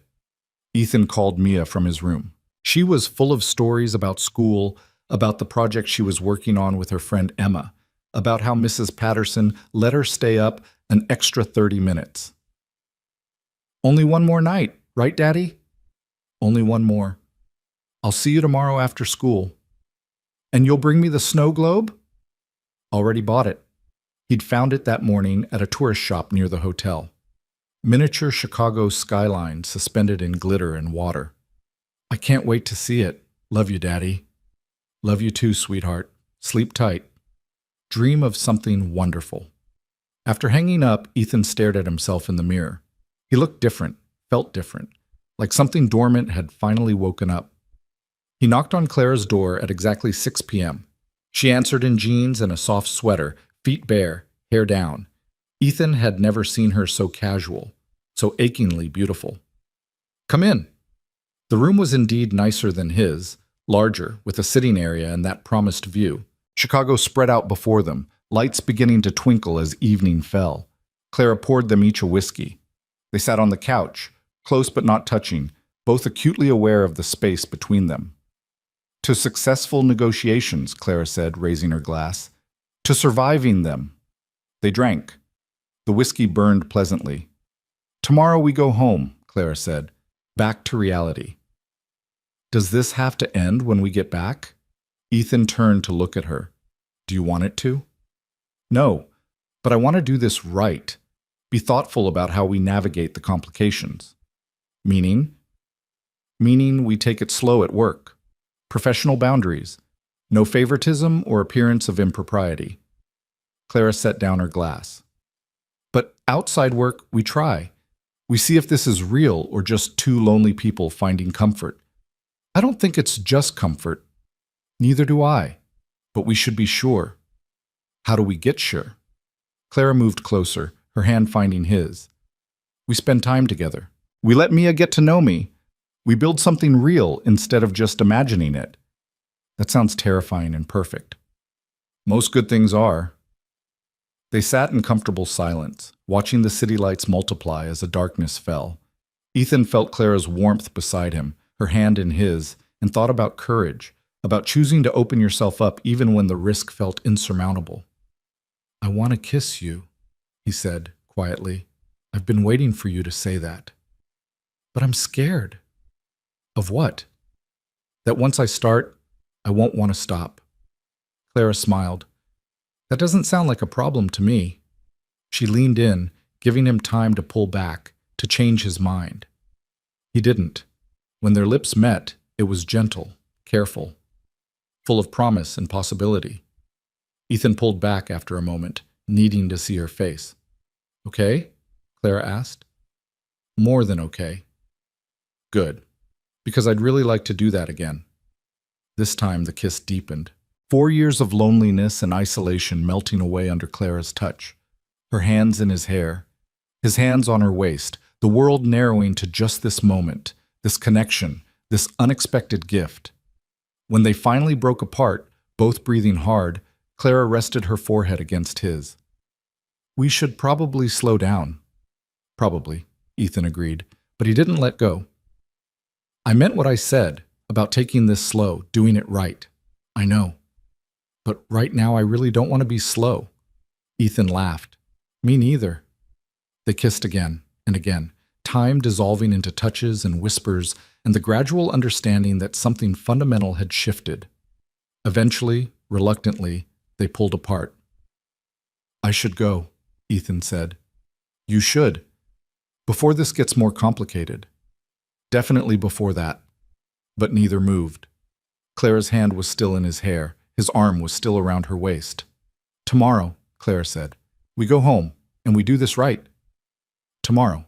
But tonight, she kissed him softly. Tonight we're just Ethan and Clara. Two people who found each other.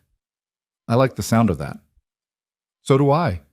Ethan stood eventually before his self-control completely evaporated. Clara walked him to the door, their hands linked. Thank you for coming with me, he said. Thank you for letting me. See you tomorrow? Bright and early, 6 a.m. flight. Why are all our flights at terrible hours? Because I'm secretly a sadist. I'm learning that. One more kiss, quick but potent.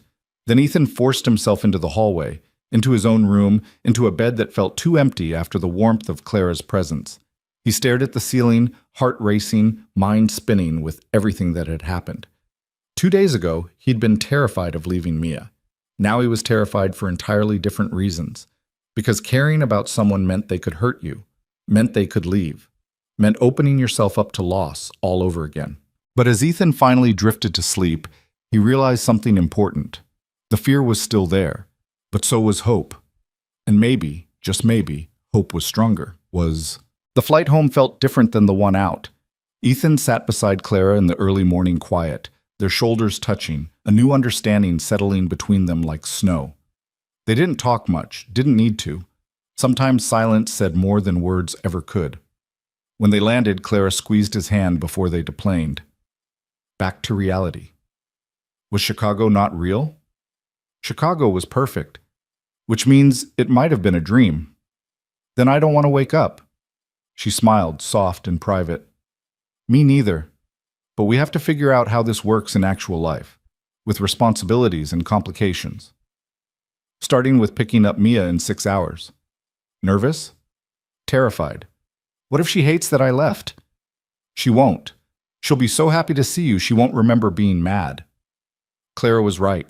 When Ethan arrived at Riverside Elementary that afternoon, Mia came running across the playground like she'd been shot from a cannon. She hit him with enough force to nearly knock him over, arms wrapped around his waist, face buried in his jacket. You came back. Of course I came back. I promised, didn't I? She nodded against him, but didn't let go. Ethan held her tight, breathing in the scent of her shampoo and playground dirt, feeling pieces of himself slot back into place. Did you bring it? He pulled the snow globe from his bag. Chicago's skyline trapped in glass and glitter exactly as promised. Mia's eyes went wide. It's perfect. Just like you. She shook it, watching the glitter swirl. Can we show Ms. Hayes? The question caught him off guard. Why would we show her? Because she went to Chicago too. She should see what you brought me. Innocent logic. 8-year-old reasoning that didn't understand the complexity of what Ethan was navigating. Maybe sometime, he said carefully. Can she come for dinner? Ethan's heart stuttered. What? You said she's your friend. Friends have dinner sometimes. That's what Emma's mom says. It's not quite that simple, sweetheart. Why not? Because Ethan didn't know how to explain adult relationships to a child. Because everything with Clara was new and fragile and terrifying. Because introducing Mia to someone he was dating felt like crossing a threshold he wasn't sure he was ready for. Let me think about it, okay? Mia accepted this with a shrug and went back to admiring her snow globe. But the question lingered in Ethan's mind through the drive home, through dinner, through the evening routine. That night, after Mia was asleep, he texted Clara. Mia wants you to come for dinner. Clara. That's sweet. I didn't know what to tell her. Clara. What do you want to tell her? Ethan stared at the question. What did he want? The safe answer was to keep Clara separate, maintain boundaries, protect Mia from potential disappointment if things didn't work out. But the honest answer was different.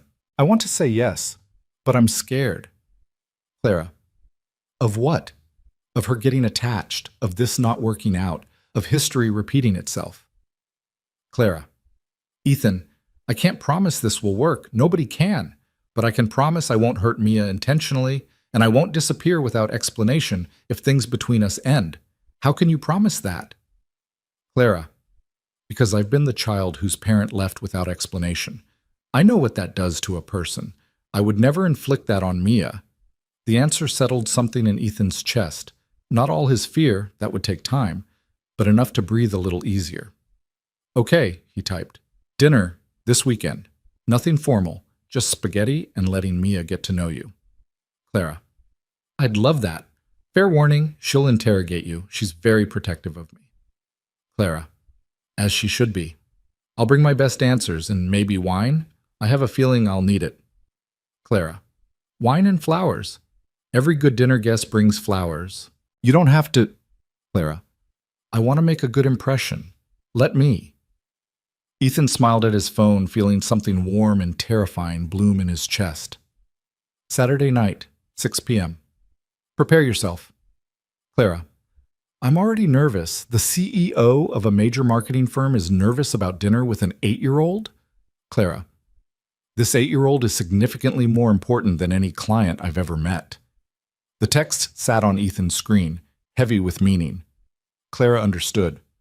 She got it. This wasn't just about him and her, it was about all three of them.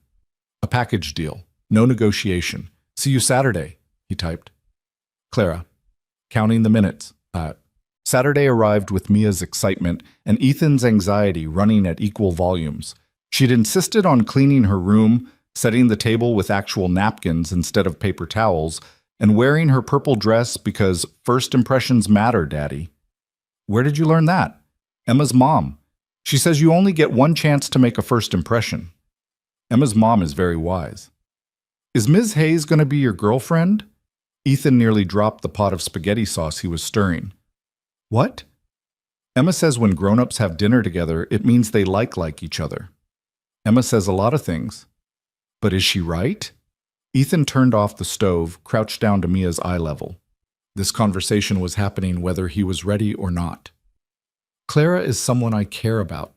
We're getting to know each other better to see if we want to be more than friends. Like dating? Yes, like dating. Mia processed this with the seriousness she applied to all important matters. Do you like her more than you liked Mommy? The question hit like a physical blow. Ethan took a careful breath. I loved your mother very much. Nobody will ever replace her or what we had together. He took Mia's hands. But people's hearts are big enough to love more than one person. Loving Clara, if that's what happens, doesn't mean I love Mommy less. It just means there's room for something new. Does Mommy know? I think she does. And I think she'd be happy that we're not alone anymore. Mia nodded slowly. Okay, but if I don't like her, you can't date her. Deal, your approval is required. Good. She straightened her dress. I'm going to ask her a lot of questions. I expected nothing less. The doorbell rang at exactly 6 p.m. Clara stood on the porch holding a bottle of wine and a bouquet of daisies. Simple, cheerful, perfect. Hi, Ethan said, suddenly awkward in his own doorway. Hi yourself. Clara's smile was nervous. Actually nervous. These are for you. Well, for both of you. Mia appeared at Ethan's elbow, studying Clara with intense concentration. Those are pretty flowers. Thank you. Daisies are my favorite. Mine too. Mia's expression softened slightly. You can come in. Clara stepped inside and Ethan watched his two worlds collide.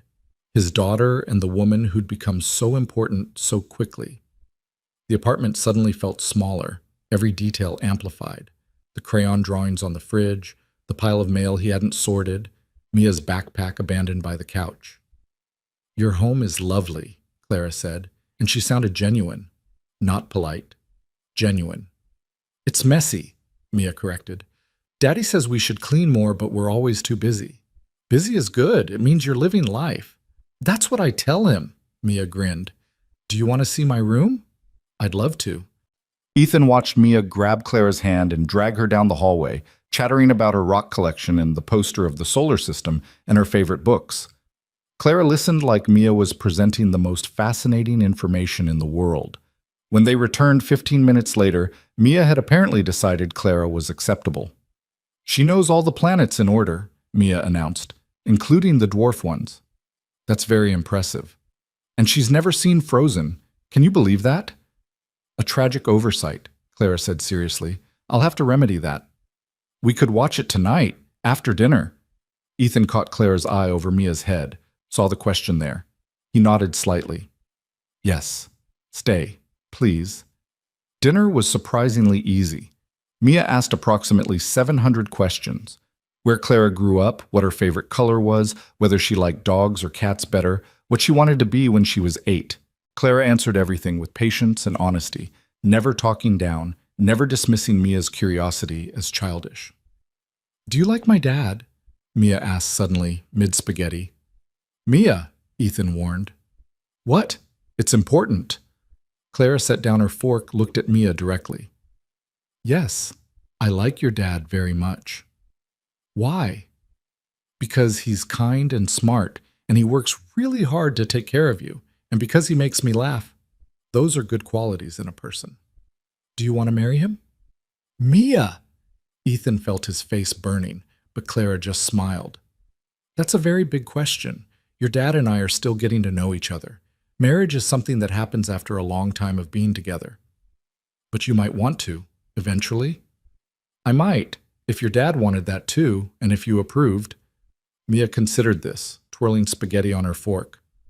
Okay, but I need more time to decide if I approve. That's very reasonable.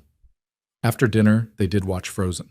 Mia insisted on sitting between them on the couch, her snow globe on the coffee table where she could see it.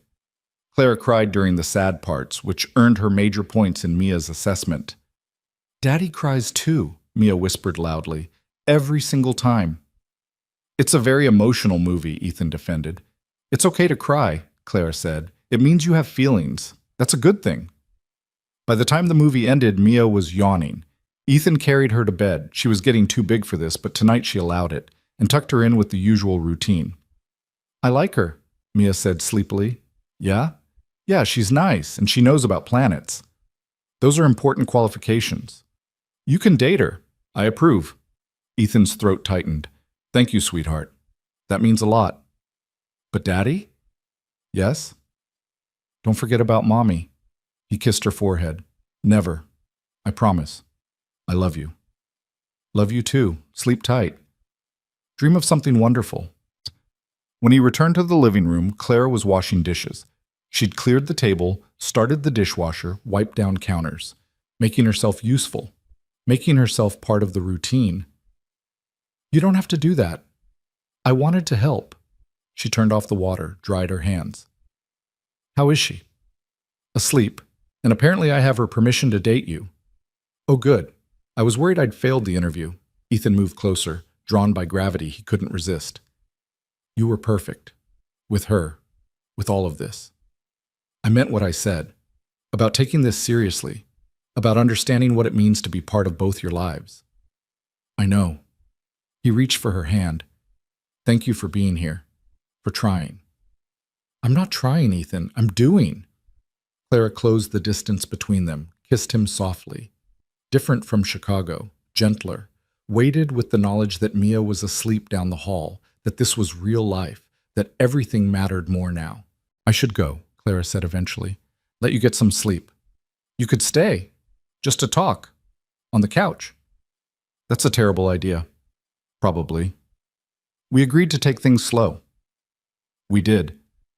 But Clara sat back down on the couch, and Ethan sat beside her, and they talked until midnight.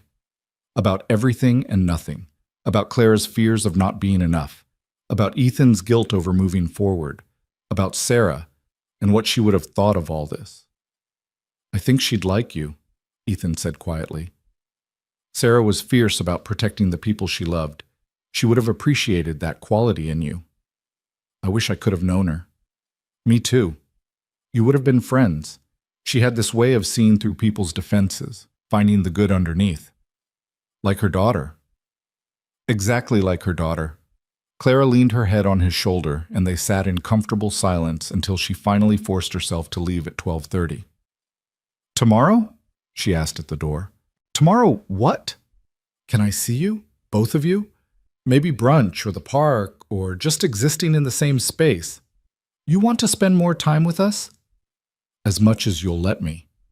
Ethan kissed her, soft and sure. Tomorrow, the park at 10. Mia will want to show you her favorite swings. I can't wait. After she left, Ethan cleaned up the wine glasses, locked the door, and stood in his quiet apartment feeling something he hadn't felt in 4 years. Possibility. Not the distant, theoretical kind. The real kind. The kind that existed in Clara's smile and Mia's approval and the slow, careful building of something that might last. Doug. The weeks that followed established a new rhythm.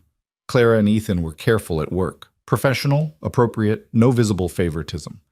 But everyone noticed the change in Clara. She smiled more, laughed at terrible jokes in meetings, seemed lighter somehow. You're seeing someone, Marcus declared one day, cornering Ethan by the coffee machine. What makes you say that? Because Clara is acting like a human being instead of a corporate robot. And you're walking around with this dopey smile. I don't have a dopey smile. You absolutely do. So who is she? Ethan considered lying, but Marcus would find out eventually. The office always found out. It's Clara. Marcus nearly dropped his coffee. You're dating the CEO. Quietly, carefully, with HR's full knowledge and approval. Holy hell, how did this happen? Long story, involving a misdirected text message and theater tickets and a business trip to Chicago. This is the best office gossip in years. Please tell me you're happy. Ethan thought about it, about morning runs that sometimes included Clara joining him, about weekend breakfasts where Mia insisted on making pancakes shaped like dinosaurs, about stolen kisses in parking garages and long conversations that stretched past midnight. Yeah, he said, I think I am. Good. You deserve it, man, after everything you've been through. The words settled warm in Ethan's chest. Maybe he did deserve this. Maybe happiness wasn't something you had to earn through suffering. Maybe it was just something you chose to accept when it arrived. At home, Mia was warming to Clara with increasing enthusiasm. She asked when Clara was coming over, requested her presence at school events, started leaving drawings for Miss Clara that Clara framed and hung in her office. She's getting attached, Ethan told Clara one night after Mia was asleep. Is that bad? It's terrifying. What if we don't work out? What if she gets hurt? Ethan, look at me. Clara took his face in her hands. I'm not going anywhere. I'm in this. With you and with Mia, for as long as you'll have me. You can't promise that. Yes, I can, because I choose to. Every single day I wake up and choose you. Choose this. That's what commitment means. It's only been 2 months. And every day of those 2 months has confirmed what I already knew. You're it for me. Clara's eyes were steady, certain. I love you, Ethan Walker, and I love your daughter, and I'm not afraid to say it out loud. The words hung between them, enormous and perfect. Ethan hadn't said those words to anyone since Sarah. Hadn't let himself even think them. They felt sacred, dangerous, like admitting them out loud might jinx everything. But looking at Clara, at this brilliant, fierce, unexpectedly gentle woman who'd walked into his life through a mistake and stayed through choice, he felt the words rising up. I love you too, he whispered. It scares me how much. Good scared or bad scared? Both. I can work with both. They kissed, and Ethan felt something release in his chest. Permission. To move forward. To build something new without destroying what came before. That night, he dreamed of Sarah for the first time in months. Not the hospital Sarah, weak and fading, but the healthy Sarah, the one who'd laughed at his terrible jokes and burned dinner every Sunday night. She was sitting in their old kitchen, sunlight streaming through the window. You look happy, she said. I'm trying to be. She's good for you, and for Mia. I feel guilty, like I'm replacing you. Sarah smiled, that warm, knowing smile he'd fallen in love with. You can't replace me, Ethan. I'm not a piece of furniture. I'm part of your history, part of Mia's history. That doesn't change because you found someone new. I still miss you. I know, and you always will. But missing me and loving her aren't mutually exclusive. She reached across the dream table, took his hand. Live, Ethan. Really live. That's all I ever wanted for you. He woke up crying, but not the desperate, grief-stricken tears of the past 4 years. These were different, cleaner somehow, like releasing something he'd been holding too tight. Ethan looked at the clock. 5 a.m. Time for his run. But this morning, he didn't go alone. Clara was waiting outside, having started joining him on weekends. They ran side by side through the waking city, their breath-forming clouds in the cold November air. You okay? Clara asked when they stopped for water. Yeah, I had a dream about Sarah. Good dream or bad dream? Good, I think. She gave me permission. Permission for what? To be happy. To move forward. To love you without guilt. Clara's expression softened. You never needed her permission for that, but I'm glad you feel it. Me too. They ran home together, showered in their separate apartments, and met an hour later for breakfast. Mia was already awake, working on a drawing at the kitchen table. "Morning, sweetheart." "Morning, Daddy." "Morning, Clara." Clara had graduated from Ms. Hayes to just Clara 3 weeks ago. The casual intimacy of it still made Ethan's heart skip. "What are you drawing?" "Our family," Mia said simply. She turned the paper around. 3 stick figures holding hands, one tall with dark hair labeled Daddy, one smaller with a purple dress labeled Me, and one in between labeled Clara. Ethan's throat closed. Clara's eyes filled with tears. "That's beautiful, Mia," Clara managed. "It's for you, to hang in your office with the others." "I'll hang it in the best spot, right where I can see it all the time." Mia beamed. "Good, because you're part of our family now. Right, Daddy?" Ethan looked at Clara, at Mia, at the drawing that represented a future he'd thought impossible. "Right," he said, "if Clara wants to be." "I do," Clara whispered, "more than anything." And there it was, the moment everything changed. Not dramatically, not with fanfare or grand gestures, just a quiet morning in a small apartment, with a drawing and pancakes and 3 people choosing each other, choosing forward, without forgetting. The drawing stayed on Clara's desk for exactly 3 days before the board meeting that would change everything. Ethan knew something was wrong the moment Clara walked into the office Monday morning. Her usual confidence had edges of tension. Her smile didn't quite reach her eyes. She went straight to her office and closed the door, something she never did unless the world was ending. He gave her an hour before texting. "What's wrong?" "Clara, board meeting at 2. Can we talk after? That bad?" "Clara, potentially life-changing. I'll explain later." The day crawled. Ethan tried to focus on the Henderson proposal, on emails that needed answering, on anything except the growing knot in his stomach. Clara in a closed-door meeting with the board for 3 hours couldn't mean anything good. At 5:30, she finally emerged. Her face was carefully neutral, the CEO mask firmly in place, but Ethan could see the storm behind it. "My place tonight?" he texted. "After Mia's asleep?" "Clara, I'll be there." She arrived at 9:15 with a bottle of wine and shoulders that looked like they were carrying the weight of mountains. Ethan pulled her inside, took the wine, and just held her for a long moment. "Tell me," he said finally. Clara pulled back, ran her hands through her hair. "The board wants to expand, open a West Coast office, major growth initiative that could double our revenue in 2 years. That's good news, right?" "It would be, except they want me to run it. Move to San Francisco, build it from the ground up." She met his eyes. "They're offering me equity, full operational control, everything I'd need to make it successful." Ethan's stomach dropped. "When would you have to move?" 3 months? Maybe 4 if I push for transition time."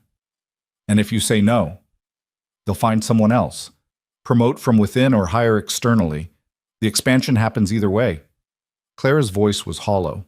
"But this is the opportunity I've been working toward my entire career, the kind of thing you don't turn down." Ethan moved to the couch, sat down heavily. San Francisco. 3,000 miles away. The end of everything they'd been building. "What do you want to do?" he asked quietly. "I don't know. 6 months ago, I wouldn't have hesitated. I'd have said yes immediately and been on a plane within weeks." Clara sat beside him. "But now I have you and Mia and this life I've started building that feels more important than any career achievement. But I'm also terrified of resenting you if I give this up, of waking up in 5 years wondering what could have been if I'd been brave enough to take it." The honesty hurt, but Ethan appreciated it more than false reassurance. "How long do you have to decide?" 2 weeks. They want an answer before Thanksgiving. 2 weeks to decide the trajectory of their entire future. Ethan thought about Mia's drawing, about morning runs and weekend breakfasts, about all the small moments that had stitched them together into something that felt like family. "I can't ask you to stay," he said. "That's not fair to you. And I can't ask you to uproot your entire life. Mia's school, her friends, her stability." Clara's voice broke. "She's been through enough disruption. I won't be the person who causes more." They sat in silence, the weight of impossible choices pressing down. What if we tried long distance? Ethan offered. Flights, video calls, visits when possible. For how long? A year? 2 years? That's not sustainable, Ethan, especially with a child involved. Mia deserves consistency, not a revolving door of hellos and goodbyes. So what are you saying? Clara turned to face him fully. I'm saying I don't know. I'm saying I love you and I love Mia and I can't imagine my life without you both. But I'm also saying I've sacrificed everything for my career and I don't know who I am without it. Ethan took her hand. Then we figure it out, together. No pressure, no ultimatums, just honest conversation about what we both need. What do you need? The question was so simple, so impossible to answer completely. I need Mia to be safe and stable. That's non-negotiable.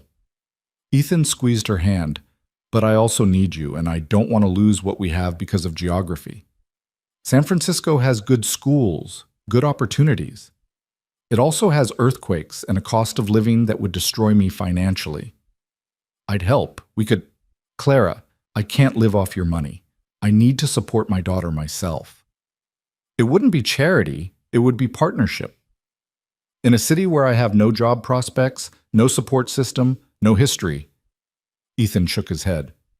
I'd be completely dependent on you. That's not a healthy foundation for a relationship. Clara pulled her hand away, stood up. So we're stuck. I can't stay without resenting you. You can't leave without losing yourself. There's no good answer. There has to be. Does there? Maybe some problems don't have solutions. Maybe we're just incompatible in ways we didn't want to see. The words landed like physical blows. Ethan stood too, fighting the panic rising in his chest. Don't do that. Don't sabotage this because you're scared. I'm not scared. I'm being realistic. You're running, just like you always do when things get complicated. Clara's eyes flashed. That's not fair. Isn't it? You've spent your whole life choosing career over relationships, over connection, and now that you finally have something real, you're looking for reasons to justify walking away. I'm not walking away. I'm trying to make an impossible decision. By deciding it's impossible before we've even tried to find alternatives. They stared at each other across the small living room, years of individual trauma and fear manifesting as anger. I should go, Clara said finally. Running again. No, giving us both space to think before we say things we can't take back. She left before Ethan could respond. The door closed with finality that echoed through his apartment, through his chest, through every carefully constructed hope he'd built over the past months. Ethan stood in the silence, feeling everything crumble. He'd done it again. Opened himself up, let someone in, started to believe in a future beyond survival, and now it was ending, just like before. Different circumstances, same devastating result. His phone buzzed. Clara, I'm sorry. I love you. I just don't know how to make this work. Ethan stared at the message, tears burning his eyes. I love you too. And I don't have the answers either.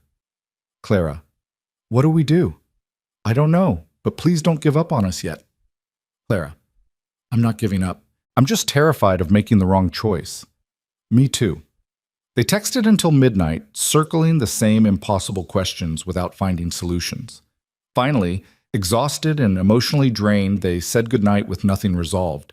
Ethan lay in bed staring at the ceiling, thinking about choices and sacrifices and whether love was supposed to be this hard. His phone lit up with one more message. Clara, whatever happens, you and Mia changed my life.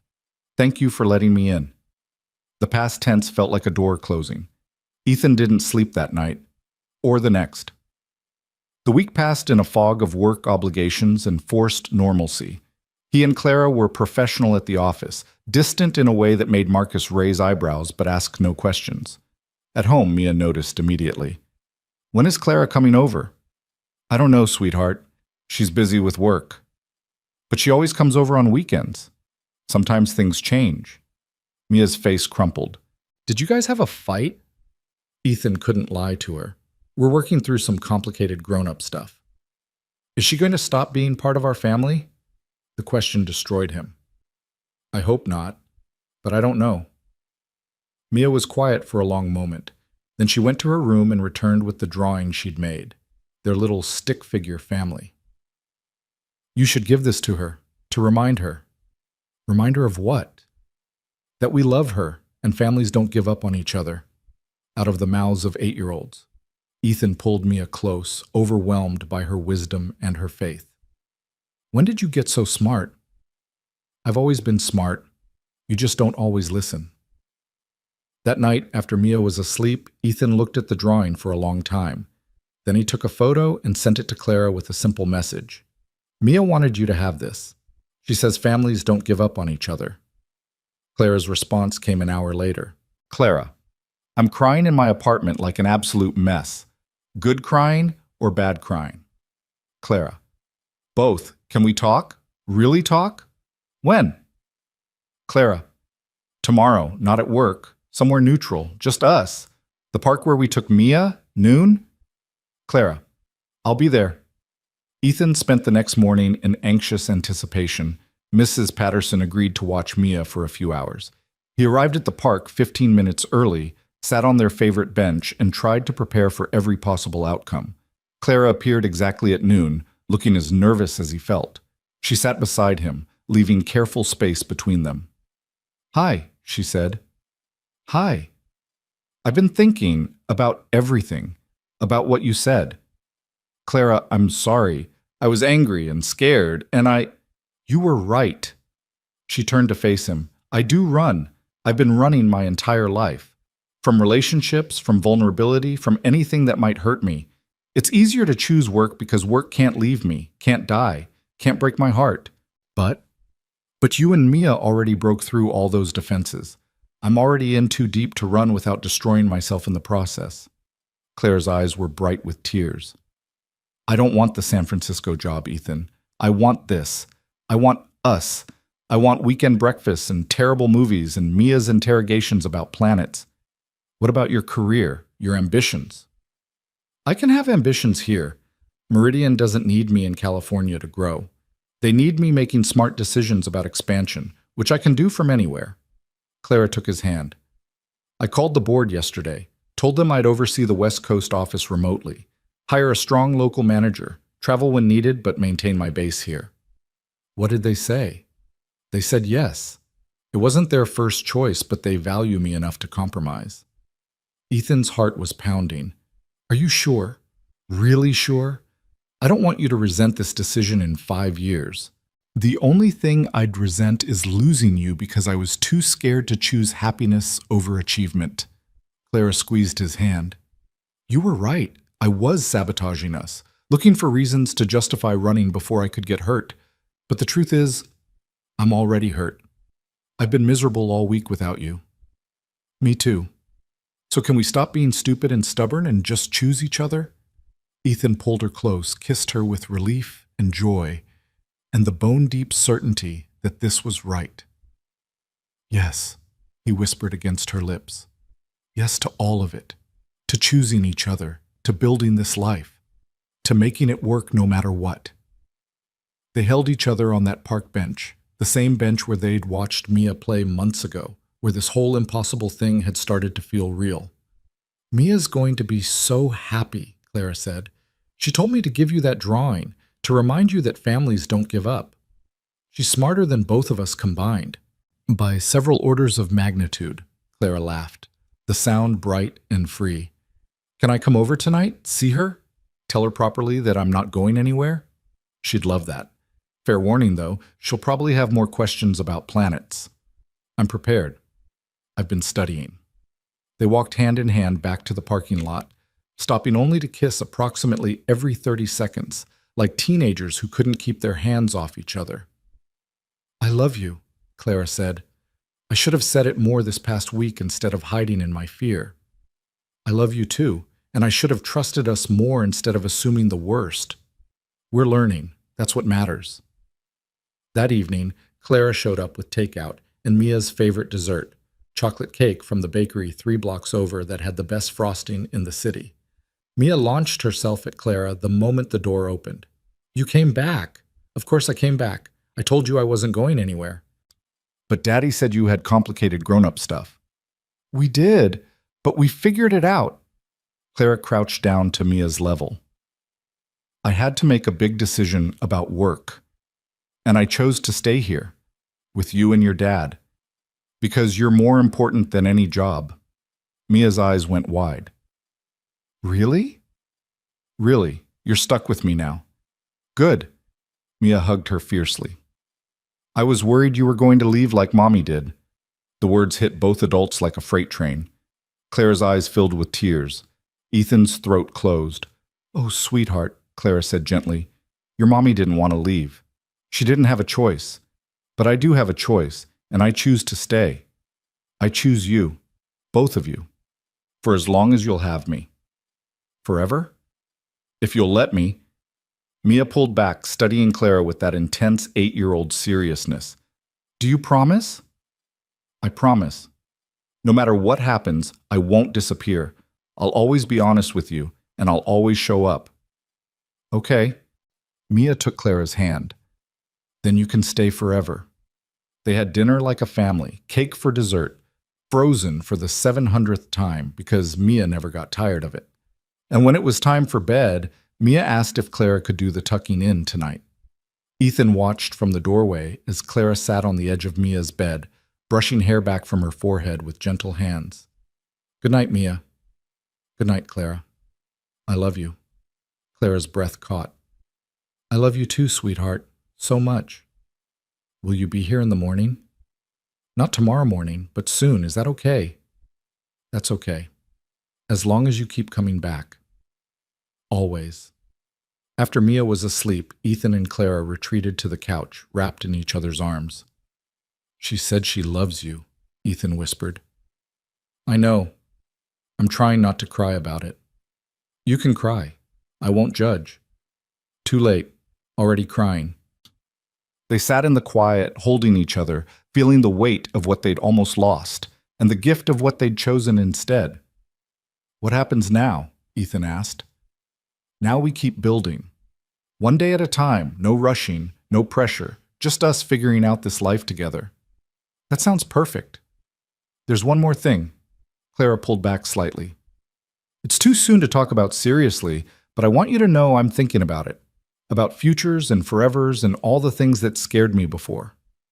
Clara, but I'm not asking, just telling, because you deserve to know where my head is, where my heart is. Ethan kissed her softly. My head and heart are in the same place. But you're right. We have time. No rush. No rush, she agreed. But also no doubt. This is it for me, Ethan Walker. You and Mia. This messy, complicated, beautiful life. I've never been more certain of anything. Even more certain than quarterly projections. Infinitely more certain than quarterly projections. Us. The weeks that followed settled into a new rhythm. Clara integrated into their lives with increasing permanence. She kept a toothbrush at Ethan's apartment, had a drawer in his dresser, knew where the Band-Aids were kept and which mug Mia preferred for hot chocolate. At work, they maintained professionalism with the added complication of disclosed relationship protocols. HR was surprisingly accommodating. The office gossip was intense for approximately 2 weeks before everyone moved on to other drama. Mia thrived with the addition to their family.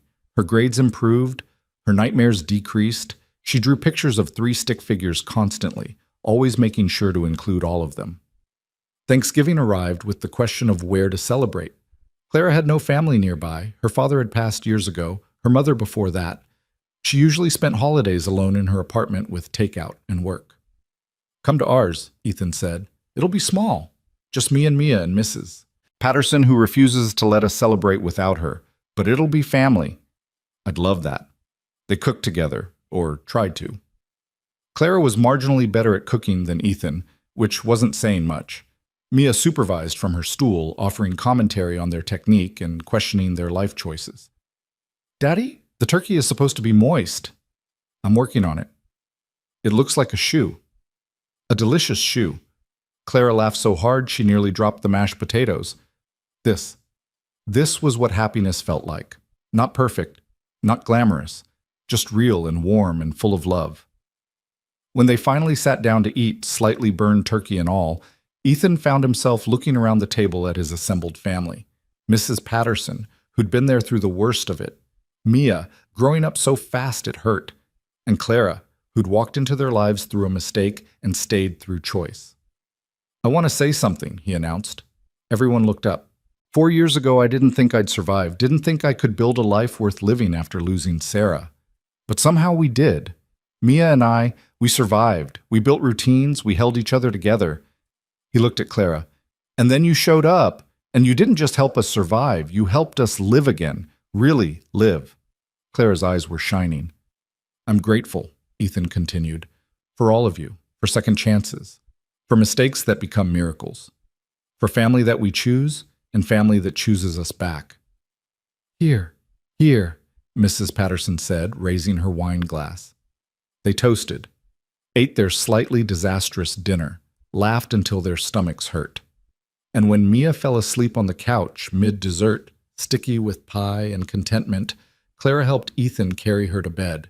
"This is what I want," Clara whispered, watching Mia sleep. "This messy, imperfect, beautiful life. Forever. Forever is a long time. Not long enough." Ethan pulled a small box from his pocket. He'd been carrying it for 2 weeks, waiting for the right moment. Apparently that moment was now, standing in his daughter's doorway with a woman who'd become his entire world. Clara Hayes. She turned, saw the box, and her hand flew to her mouth. "I know it's fast.